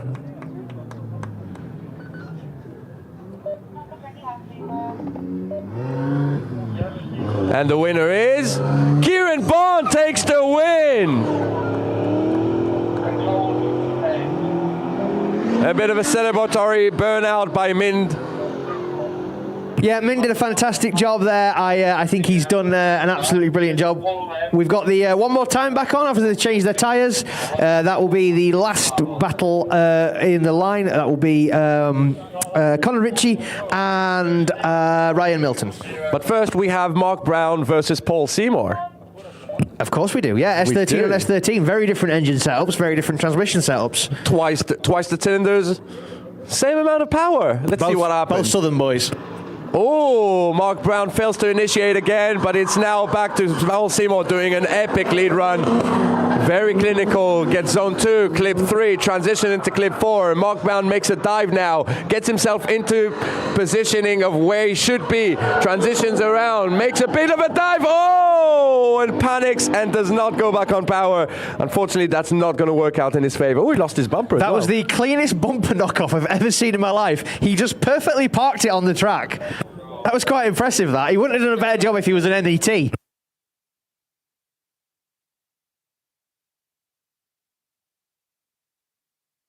Main thing is, it looks like all the fiberglass is intact, so I imagine Mel, Mark's wife's not going to be doing any fiberglassing in the garage when they get home.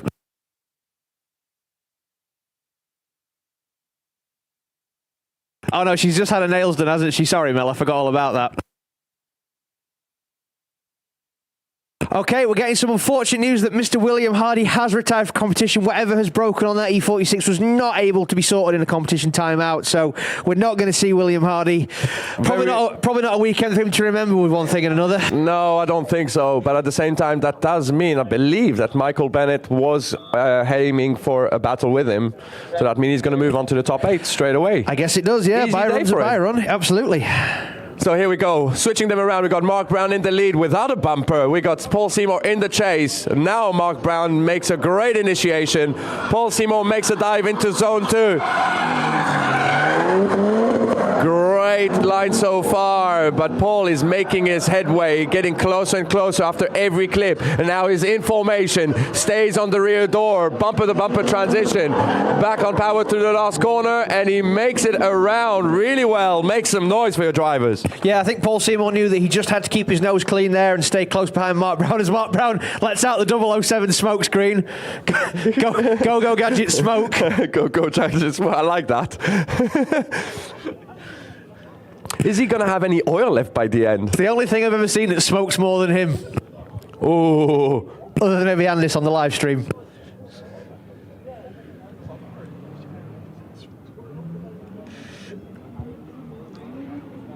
So Mark Brown, obviously not with all the aero, but fortunately just a case of reattaching it. We're going to get them up to Amber, get the decision, and the decision will be... Who is going to take the win? Is it Mark Brown going to move on or Paul Seymour? What are the judges going to decide?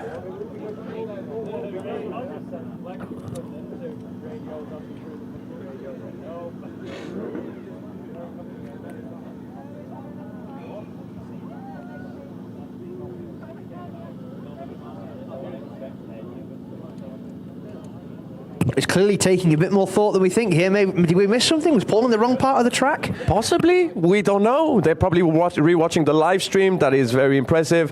While Mark Brown is just smoking out at Scotland without making any drifting.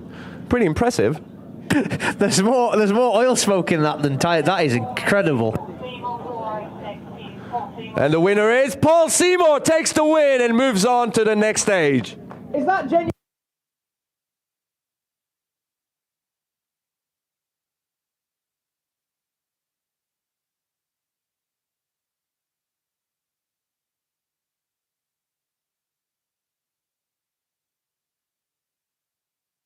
So we've just been informed by our judge Ed Dyer that it was basically the lesser of two evils there that advanced Paul Seymour. Paul was slightly offline, but Mark was very, very close. But we move on to our one more time, which is Ryan Milton in the lead and Connor Ritchie in the chase. Ryan initiates very well. Connor behind makes a big dive towards zone 2. Ryan Milton is fulfilling zone 2 very well. Connor Ritchie is pushing him around, missing clip 3 in the chase, but he's staying on the door, so it is his proximity. Ryan fulfills zone 5, transition to clip 6, and Connor loses again a bit of pace. He's not in the right place to the last corner, but he's staying close. The same result from last lap.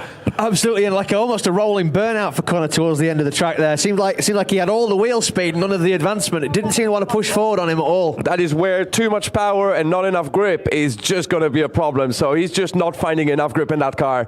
But now we're going to switch them around. Can Ryan fix his mistake?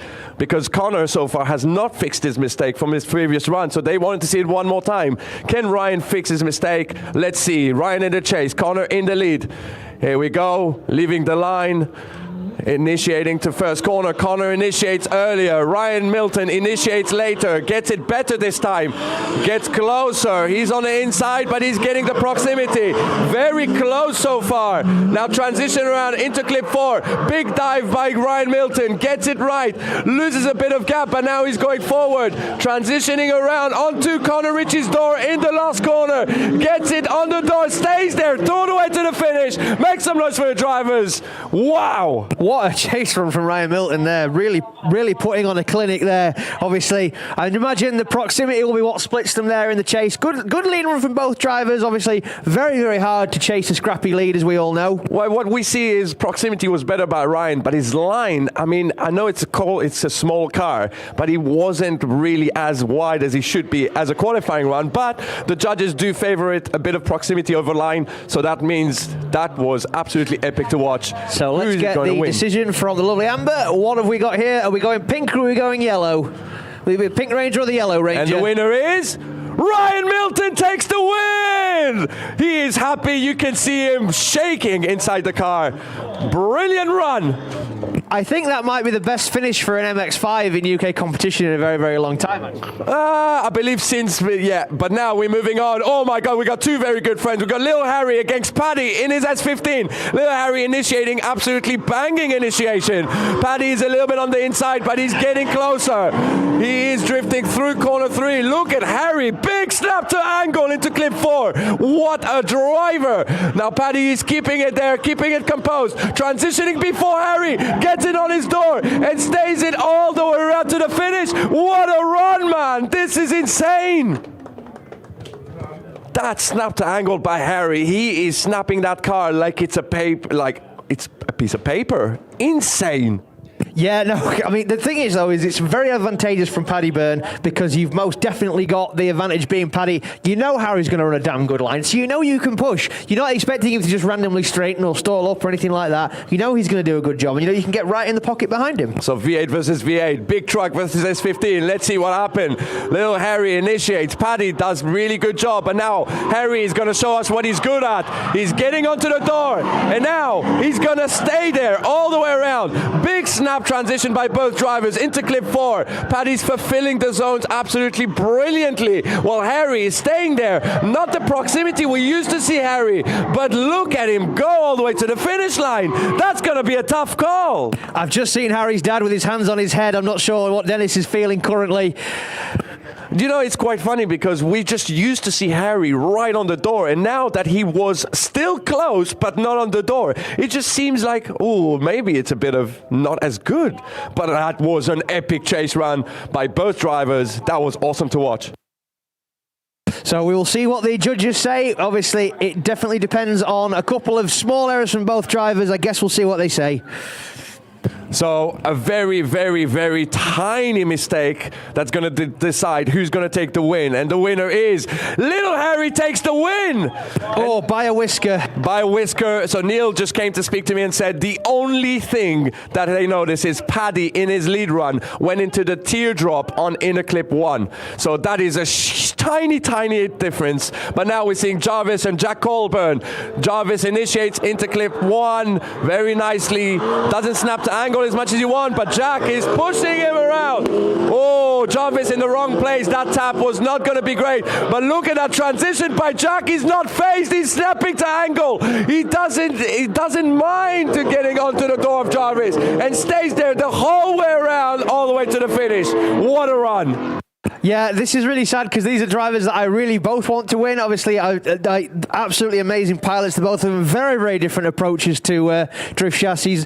Equally competent, done a huge amount of laps around these, placed the both of them. I think they've definitely both got it in them to win. The question is, I think it'll be a tight split.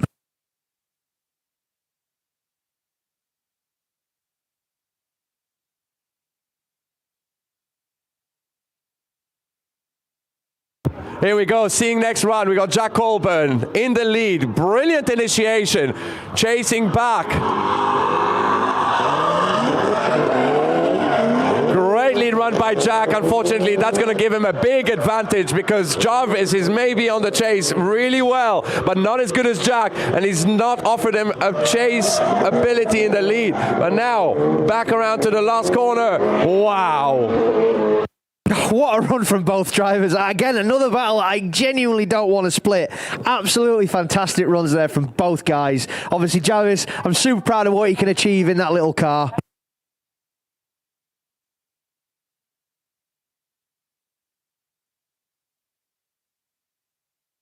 Oh, wait till they get...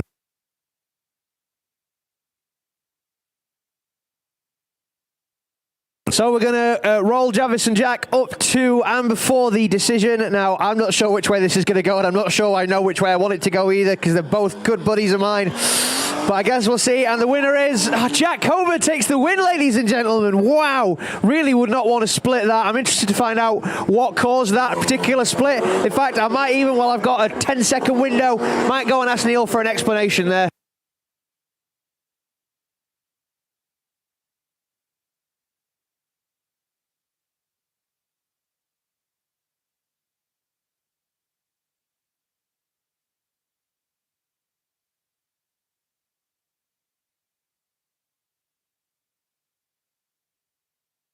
So yeah, small mistake there from Jarvis in the lead, just cost him the battle unfortunately, but I'm sure he'll be absolutely buzzing. A top 16 finish is really, really good in his his plan B car that he slapped together really, really fast so he could do this season. I'm super stoked for Jarvis, and I hope he has a safe journey home with a big smile on his face. And incidentally now, the last hope for an MX-5 to come away with some silverware, Mr. Ryan Milton warms his tyres, and this is going to be a real low-power heroes battle here, because we have Jason Caven behind him. And he's been very, very good all weekend, and both of them are very consistent, so this is going to be very, very cool. This time, though, Ryan doesn't have the disadvantage of lack of power, and he's got some very, very good skills. So both very high qualifiers, too. I believe Jason Caven finished 6th, and I think Ryan Milton was obviously 1st. So here we go. We're sending him. He's in 1st. He's going to lead. Ryan's going to lead. Jason in the chase. Going through the pace cone. Jason is picking a bit of a run-up. Great initiation by Ryan Milton. Jason goes into the teardrop. That's going to cut him across. He's in on the inside, but he's making it right. Ryan offering the best lead ride possible. Snapping transition into clip 4. Now onto zone 5. Fulfills the zone really well. Jason shuts it off a little bit. Shallows up the angle. Gets onto the inside again. He's getting the proximity, but he's doing a lot to make it wide.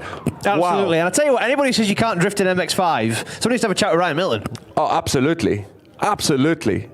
And somebody says that a turbo MX-5 engine is not reliable, we need to speak to Ryan, because that's done a lot of time. I know he's done an engine, but that's after 13,000 rides, right? Come on, man. That car has been drifting for 10 years. It's insane. So now we're switching them around. We've got Ryan Mintle in the chase and Jason in the lead. It was a very, very good first run, so Ryan has some job cut out. Here we go, sending him out. He is building a bit of a run-up. He's going faster. Jason initiates later than Jason. And now he gets closer. He's staying on the door of Jason. Now transition around. Through zone 5, transition back, gets it right, gets it on Jason. The proximity is a little bit less, but he did not make as many mistakes as Jason. I'm not sure. This is going to be a tough one to call. Yeah, again, I wouldn't want to be a judge here. Also, incidentally, I am a big fan. I'm not even a compact guy, but I am a big fan of Jason Caven's car. I think it looks really cool. Yeah, compacts are cool, man. If they're done right, they are cool. Yeah, they have really come into their own. Like, I'm a big fan of, oh God, what's his name? Craig Weston from Violent D. That Boston green compact that he's got, that's beautiful. Proves you can. I know they've always been considered the ugly duckling of E36s, but you really can make them look nice if you just put some effort in. You say the ugly duckling, but the ugly duckling does perform better. In my eyes, compacts are one of the funnest cars you can drive in the E36 chassis. Don't they have the longest wheelbase, ironically? Not the long... Is it the longest? I don't know if it's the longest. But now we have the two drivers. They're clapping hands for each other. Who is it going to take the win? Is it going to be the pink MX-5 or is it going to be the compact? Jason versus Ryan. The judges are deliberating. This is going to be a tough call. We might be waiting for a while there. I think Amber's arms are going to drop off before we get the decision for this battle. There's some real deliberation going on.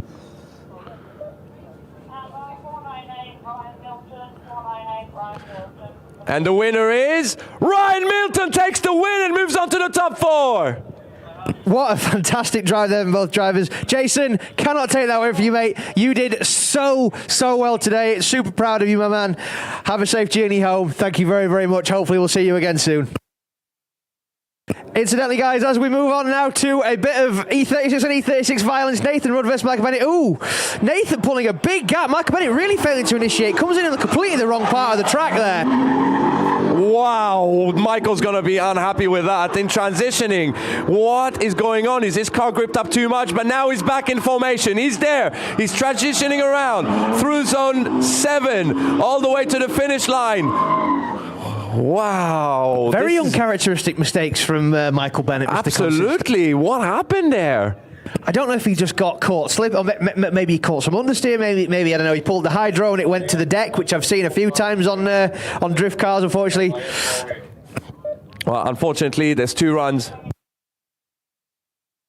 So it's now on Michael to try and force an error. Clutch is slipping. Oh, no clutch. This is the second time it happens to him on this layout because it's harder in the chase because you're slower. So now he's going to be in the lead. I don't think that's going to be a problem. Is he running a stock 540i clutch in that? I don't know, but it definitely doesn't work enough. Now leaving the line.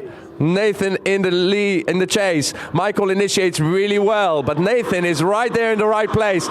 Michael is doing a great lead run, but it looks like Nathan over-rotates a bit. Michael over-rotates as well. Snaps to clip 4 to zone 5. Nathan is keeping it right really well. Transition to clip 6, zone 7, and all the way to the finish line. Looks like that was a brilliant run, but Nathan has got a huge advantage. I think that's pretty much decided. Yeah, Michael very much trying to make sure that he put in the best possible run he could to try and force an error. But I think Nathan, obviously, whoever's in his ear, I'm guessing it's Max Fleckney, just told him to stay cool, stay calm. I mean, he probably said don't push too hard, but maybe Nathan didn't hear that bit.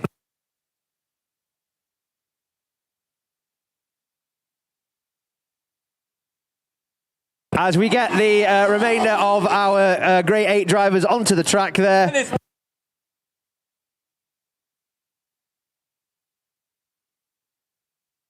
Oh, should we say to people?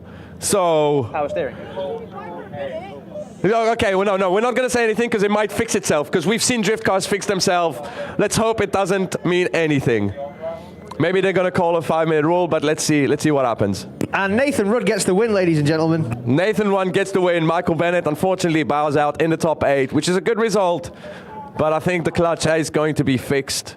Unfortunately, he's had problems again and again with that clutch, but it seems to be intermittent. It sometimes happens, sometimes doesn't. So you can't fix it, really, can you? I think somebody cursed Michael Bennett in a previous life to have clutch problems. It seems like the only thing that ever seems to break on his cars is always the clutch. There's a really good picture of me at Three Sisters from a couple of years ago holding a piece of Michael's bell housing on his powerful car after the clutch exploded.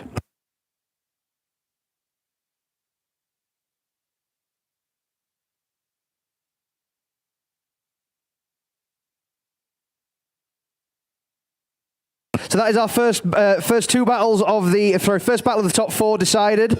And now we have Paul Seymour and Kieran Bond. Kieran Bond in the lead, Paul Seymour in the chase. Can somebody take the winner of round 1 down? Is it going to be Paul Seymour? So far, Kieran doing a clinical line again and again, right on the A-line, everywhere. But Paul is there. Ooh, very late transition by Paul. Gets it around, keeps it on this door. So far, the proximity is absolutely amazing. But Kieran, big snap to angle. Paul Seymour catches the angle and goes back on power. Gets it right. What a run, man. Absolutely. I think Paul Seymour knew that obviously Kieran Bond's got all the stripes on, and I think he was after tearing one of those off. Some interesting smelling tyres on the back of Paul Seymour's car as well. Very, very pungent. So we will line them up and we will go again. Now we're switching them around. We got Kieran in the chase, and now it's starting to be the moneyed game, right? This is now, it could happen, and he's going to push it very, very hard. Let's see one of Kieran's chase runs against Paul Seymour. Can Paul Seymour giving the lead that he wants? Yes, transitions back into zone 2, right onto the bumper. Paul Seymour goes a little bit more faster because he has the extra power, but Kieran is using every forward momentum he can to snap to angle. Oh, Kieran Bond unfortunately loses a bit of a gap there, but he catches it back towards the last corner, gets it right all the way to the finish line. Yes! That's uncharacteristic for Kieran Bond. Yeah, very much so. That was not what I expected at all. I'm unsure if that's going to cost him the battle, but I don't know. But the thing I will say is Kieran Bond is obviously first in the points, but he is the only person who is in the top 4 of the points who has actually managed to put any points on the board this round. Obviously, Callum Allenby couldn't make it. Rob Spray had damage in practice with his gearbox, and Alex Williams fighting car issues all weekend and missed out on qualifying by 1/3 of a point. So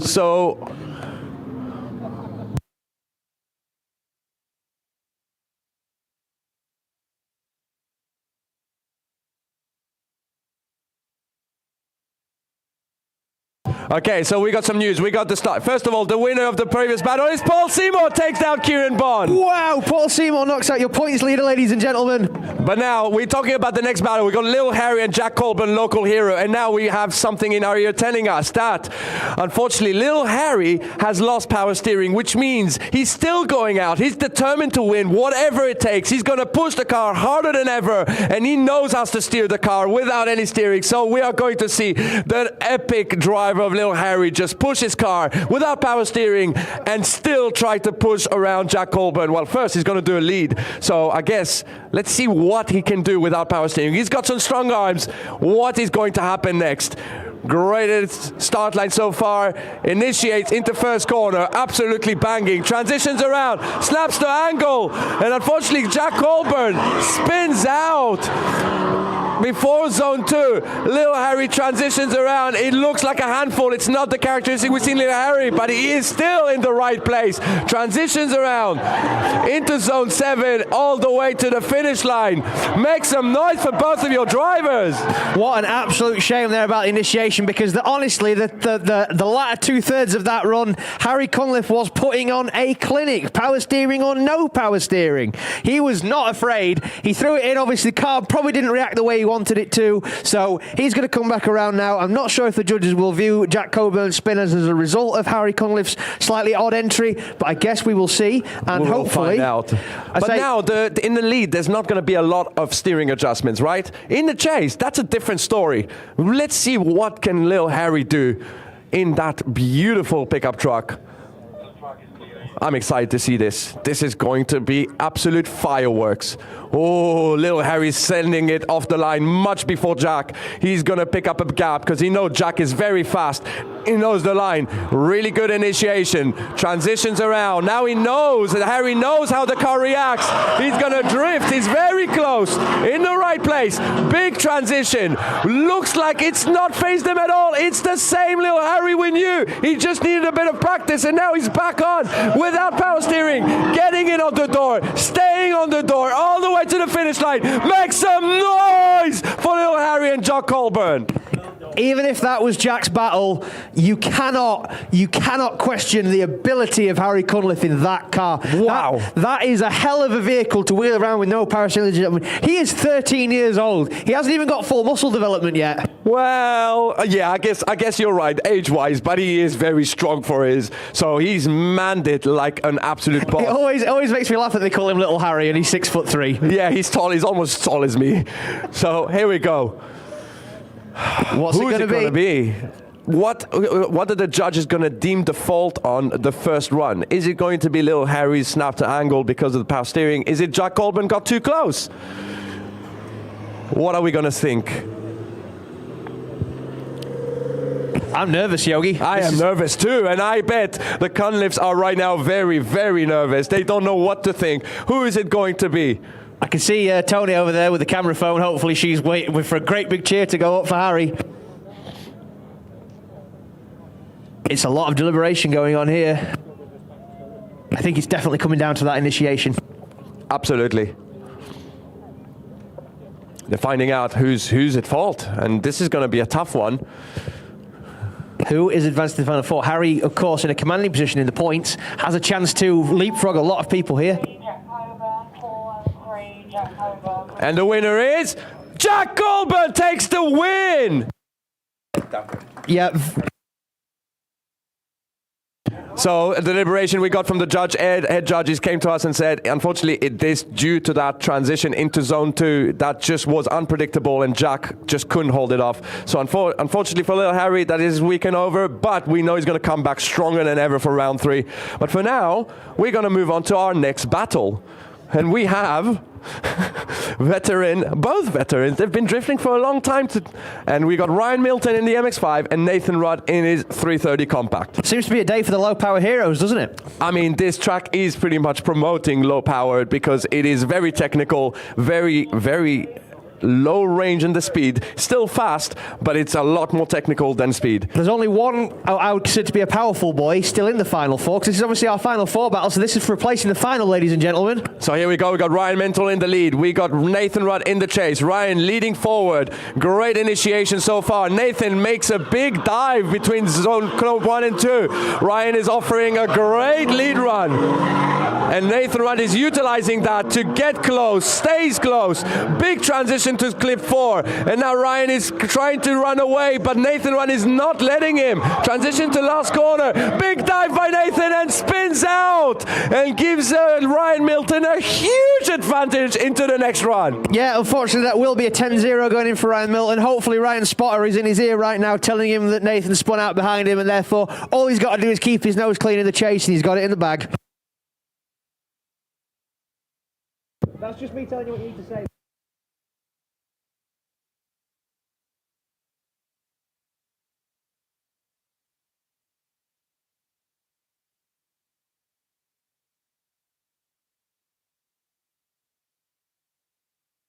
Here we go. Sending him out. We got Nathan Rudd in the lead. Ryan Milton in the chase. Can he keep his composure? This is just a run that he needs to keep composed. He doesn't need to push.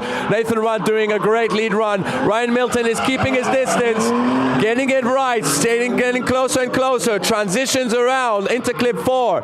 Now goes back on power on through zone 5. Really nice so far by both drivers. Ryan is keeping his composure, keeping his distance, but keeping it right. Well done to both drivers. Yeah, I'm obviously not a judge, but I think Ryan's probably done enough there. I don't think that was enough to offset the spin from Nathan Rudd. I believe so.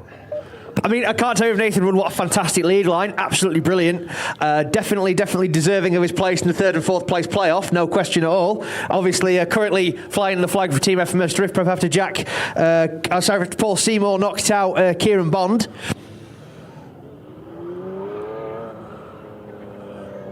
So here we go. We're sending them into amber to wave the flag towards either the compact or the pink MX-5.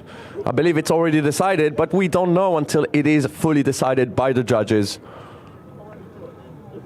So the happiest looking car on the grid. Who Ryan is Milton. going to move to the final?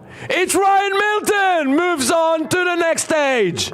So Ryan Milton there guaranteed some silverware, but it's not over for Nathan Rudd. He can go out and he will be fighting the loser of the Paul Seymour Jack Coburn battle. Obviously see who advances to the final there.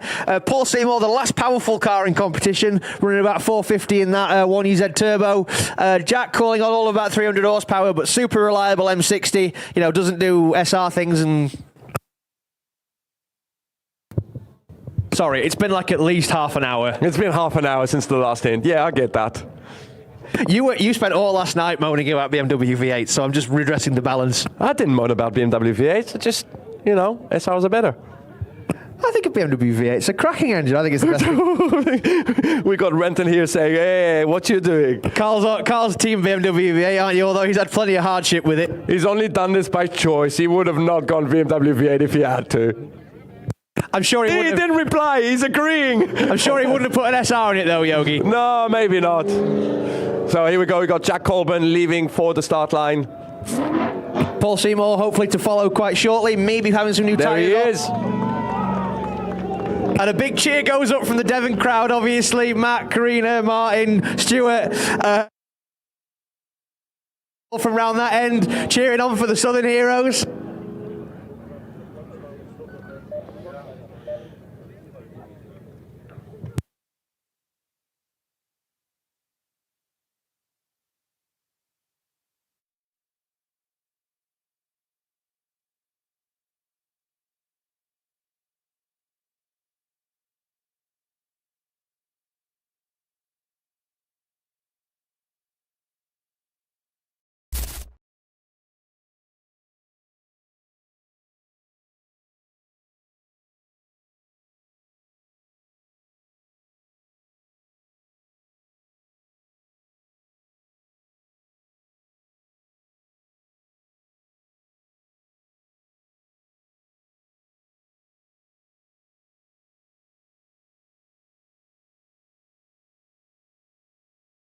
Trills.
The move. Paul Seymour wasn't in the greatest line, but he's making a run for it. Jack Colburn is not managing to keep up. Something is not the same. Paul is showing some crazy pace into the last corner.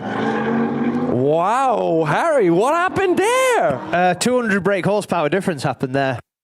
Is it? Yes, about 500 horsepower, that 1UZ turbo. Okay, well, there we go. That's a big difference. Wow, Paul Seymour used all the grip and went forward. Brilliant. Absolutely. I think it might come down to the cleanliness of the lead runs for both drivers. Obviously, I think Paul might have missed a couple of clips, but it's immaterial because obviously, even if he doesn't advance to the final, he will be going out of the playoff with Nathan Rudd.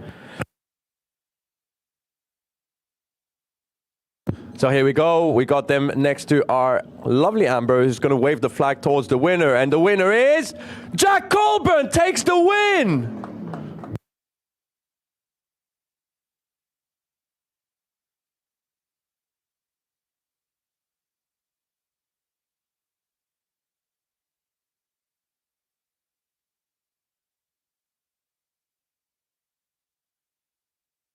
Oh, yes. So we did see Paul straighten completely between clip 1 and 2. So that means that was a 0. So that gave Jack Colburn the win. So Jack now advances to the final to fight Ryan Milton for the top step on the podium, and Paul will be going into third and fourth place playoff with Nathan Rudd. We may have a couple of minutes here just while we grid up the third and fourth place playoff. So just very quickly, I should also shout out our live stream sponsor for 2025. That is the wonderful Andis at Reinhold Media. Obviously, he is bringing you our dulcet tones, courtesy of Drift League GB. Andis is doing this for us. He puts in so much effort. He builds all the graphics, builds all the cue cards, interviews, the adverts, everything. This is all down to Andis at Reinhold Media.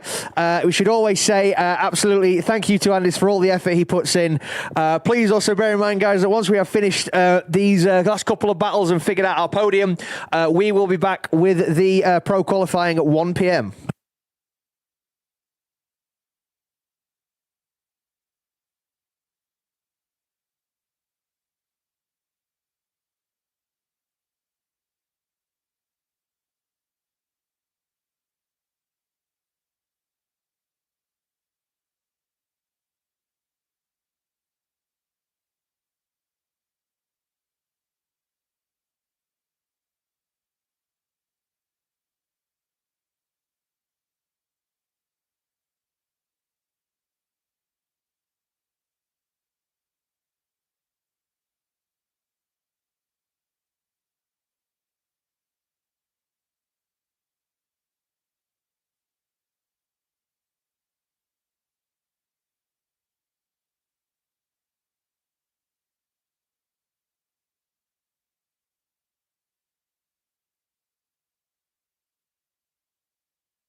So as we get our third and fourth place playoff up to the grid, obviously Paul Seymour gone straight back out. I believe he was on fresh tyres for the Jack Coburn battle, so he's gone straight back out. Obviously these guys on the road tyre class, they are much easier on tyres than the guys in the pro class. Much more eco-efficient. We are almost carbon neutral on these class. Well, I need to see if there's any 225 45 17s with a bit of tread left on them so I can steal them for my daily. Oh my god. Hey, waste not, want not, Yogi.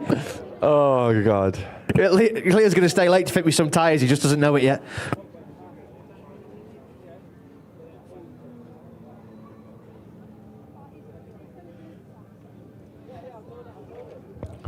So here we go, Nathan Rudd warming his tyres, Paul Seymour not warming his tyres, keeping it safe, keeping it chilled because this tyres are already warm. Yeah, so he's not had a huge amount of downtime between the last set of battles, so I imagine they're still probably red hot, those tyres. So here we go, we're sending them out. We've got Nathan Rudd in the lead, picking a bit of a gap, but now Paul Seymour is going to initiate and close it very, very quickly. Dives into zone 2. Nathan Rudd doing a great lead run so far. Paul is keeping his pace, transitioning, keeping the proximity very nicely, but it's not as close as we expected to see in the playoffs. Now he's reeling it in. He's getting closer and closer all the way to the finish line, getting on Nathan towards the wall. Obviously, yeah, Paul really having to modulate his throttle there for, 250 horsepower difference. Definitely having double the power behind him is definitely something you've got to keep track of. You don't want to get yourself crossed up or straightened or do anything like that to zero your run. So it's all great having a million brake horsepower, but if Kelly Chasen doesn't have a million brake horsepower, there's your problem. It's much harder, yeah, absolutely.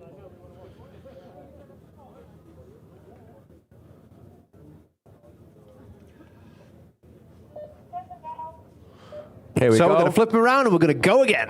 Let's go again. So Paul Seymour in the lead now. What is going to happen? Can Nathan Rudd keep up? We know he's got the driving skills. We know he's got the car. Oh, closer so far. Transitions around into zone 2. He's closer than Paul Seymour. He's on a better line. Paul Seymour, a bit of an adjustment towards clip 3. Transitions around. Nathan Rudd is now starting to catch on, but Paul has the extra power. Moves on forward and faster through the last corner. Nathan makes a dive, closes the door all the way to the finish. Wow. Another run I wouldn't want to be a judge for.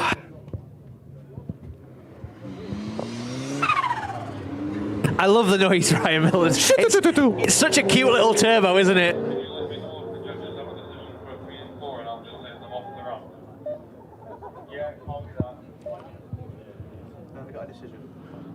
Have we got a decision? That is the question. So obviously now we are going to move on. We are the decision makers of the podium, which means we're not going to announce who's going to win. I believe that it's only the question is, do we have a decision or do we not?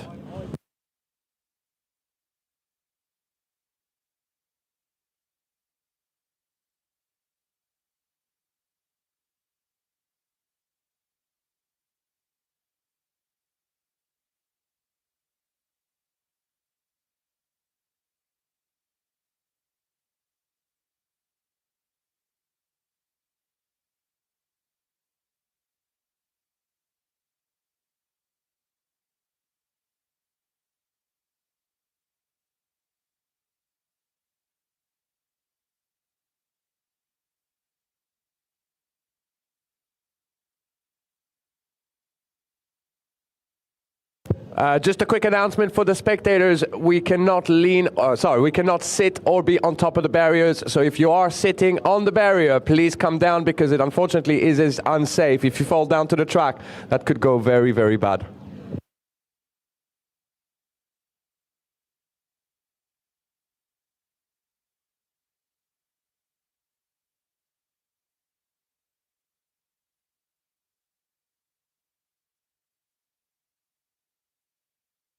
Yeah, obviously, guys, please bear in mind your safety is paramount for us. So we have to be behind the catch fencing on the circuit. That is for your protection as well as ours. So we just need to make sure that everybody's safe and everybody's happy.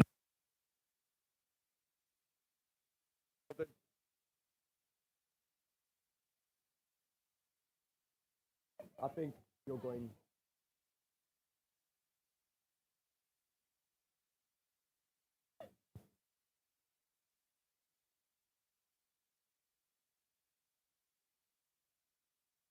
We have got a decision about this battle. That means we are moving on. The podium will take place later today. We're going to do double podium for class 1 and 2. So if you want to find out who's took the win, we'll have to stay.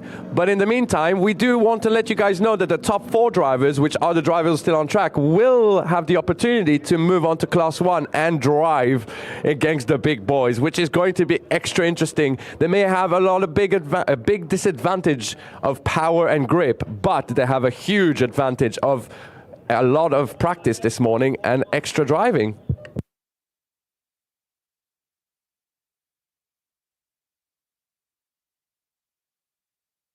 Here we go, we're sending him out. We got Ryan Milton in the lead. We got Jack Colburn in the chase. Great start line so far. Ryan Milton initiates really well. Jack Colburn falls a little bit behind, but now he's starting to catch on. He's shorting that track between zone 2. Ryan Milton is on a flying lap, but Jack transition right onto his door. Stays there, stays very close, almost pushes Ryan Milton around. Transition to last corner, gets it onto the door, stays there and stays close. What a run! That's the final we wanted to see. Throwing that giant touring right onto the door of the little MX-5. I couldn't see Ryan Milton through clip 4 and 5, man. He was disappearing into the view. That was amazing. It's a big old beast, that thing, isn't it? I reckon you can fit it inside of it. Oh, absolutely, yeah. No, I mean, MX-5 either. I mean, they're such a short car. The 89-inch wheelbase in a Mark 1 MX-5. They're tiny. Tiny. I mean, look, you can actually put them inside of it. That's amazing. So here we go. Thumbs up. We're going to see our last round of class 1, possibly. Of class 2, sorry. We got Jack Colburn in the lead. Ryan Milton in the chase. Transition into clip 1. Really nice. Ryan Milton shortcutted the track a little bit, but now he's getting it right. He's staying on the throttle. Ryan is closing the door, transition around, gets it onto the door of Jack Colburn, but unfortunately stalls the engine a bit. Did not work out as he wanted to. Onto the last corner, gets it right, stays on the door of Jack, but Jack, clinical lead run. I think that's all she wrote. Yeah, just another case of falling under the turbo there. Obviously, those turbo MX-5 engines, pretty gutless until you get back up of the turbo. So if you let the revs drop off in those, that might be all she wrote. The other guy's going to drive away from you. So we're just going to make sure that we've got a decision. Can confirm, ladies and gentlemen, we have got a decision. Our podium for Class 2 is decided. So we have a decision. So that means now we move on. For the guys on the live stream, obviously tune back at 1 o'clock. We'll be back for qualifying of Class 1. We'll be back to follow you guys and see exactly who's going to go forward and take the win of today. For the guys here at Driftland, enjoy the practice. We're going to sign off now. Me and Harry, it's been a pleasure this morning. Absolutely. See you soon, guys. Take it easy.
Reinhold Media is excited to announce our official coverage of the Drift League GB 2025 season.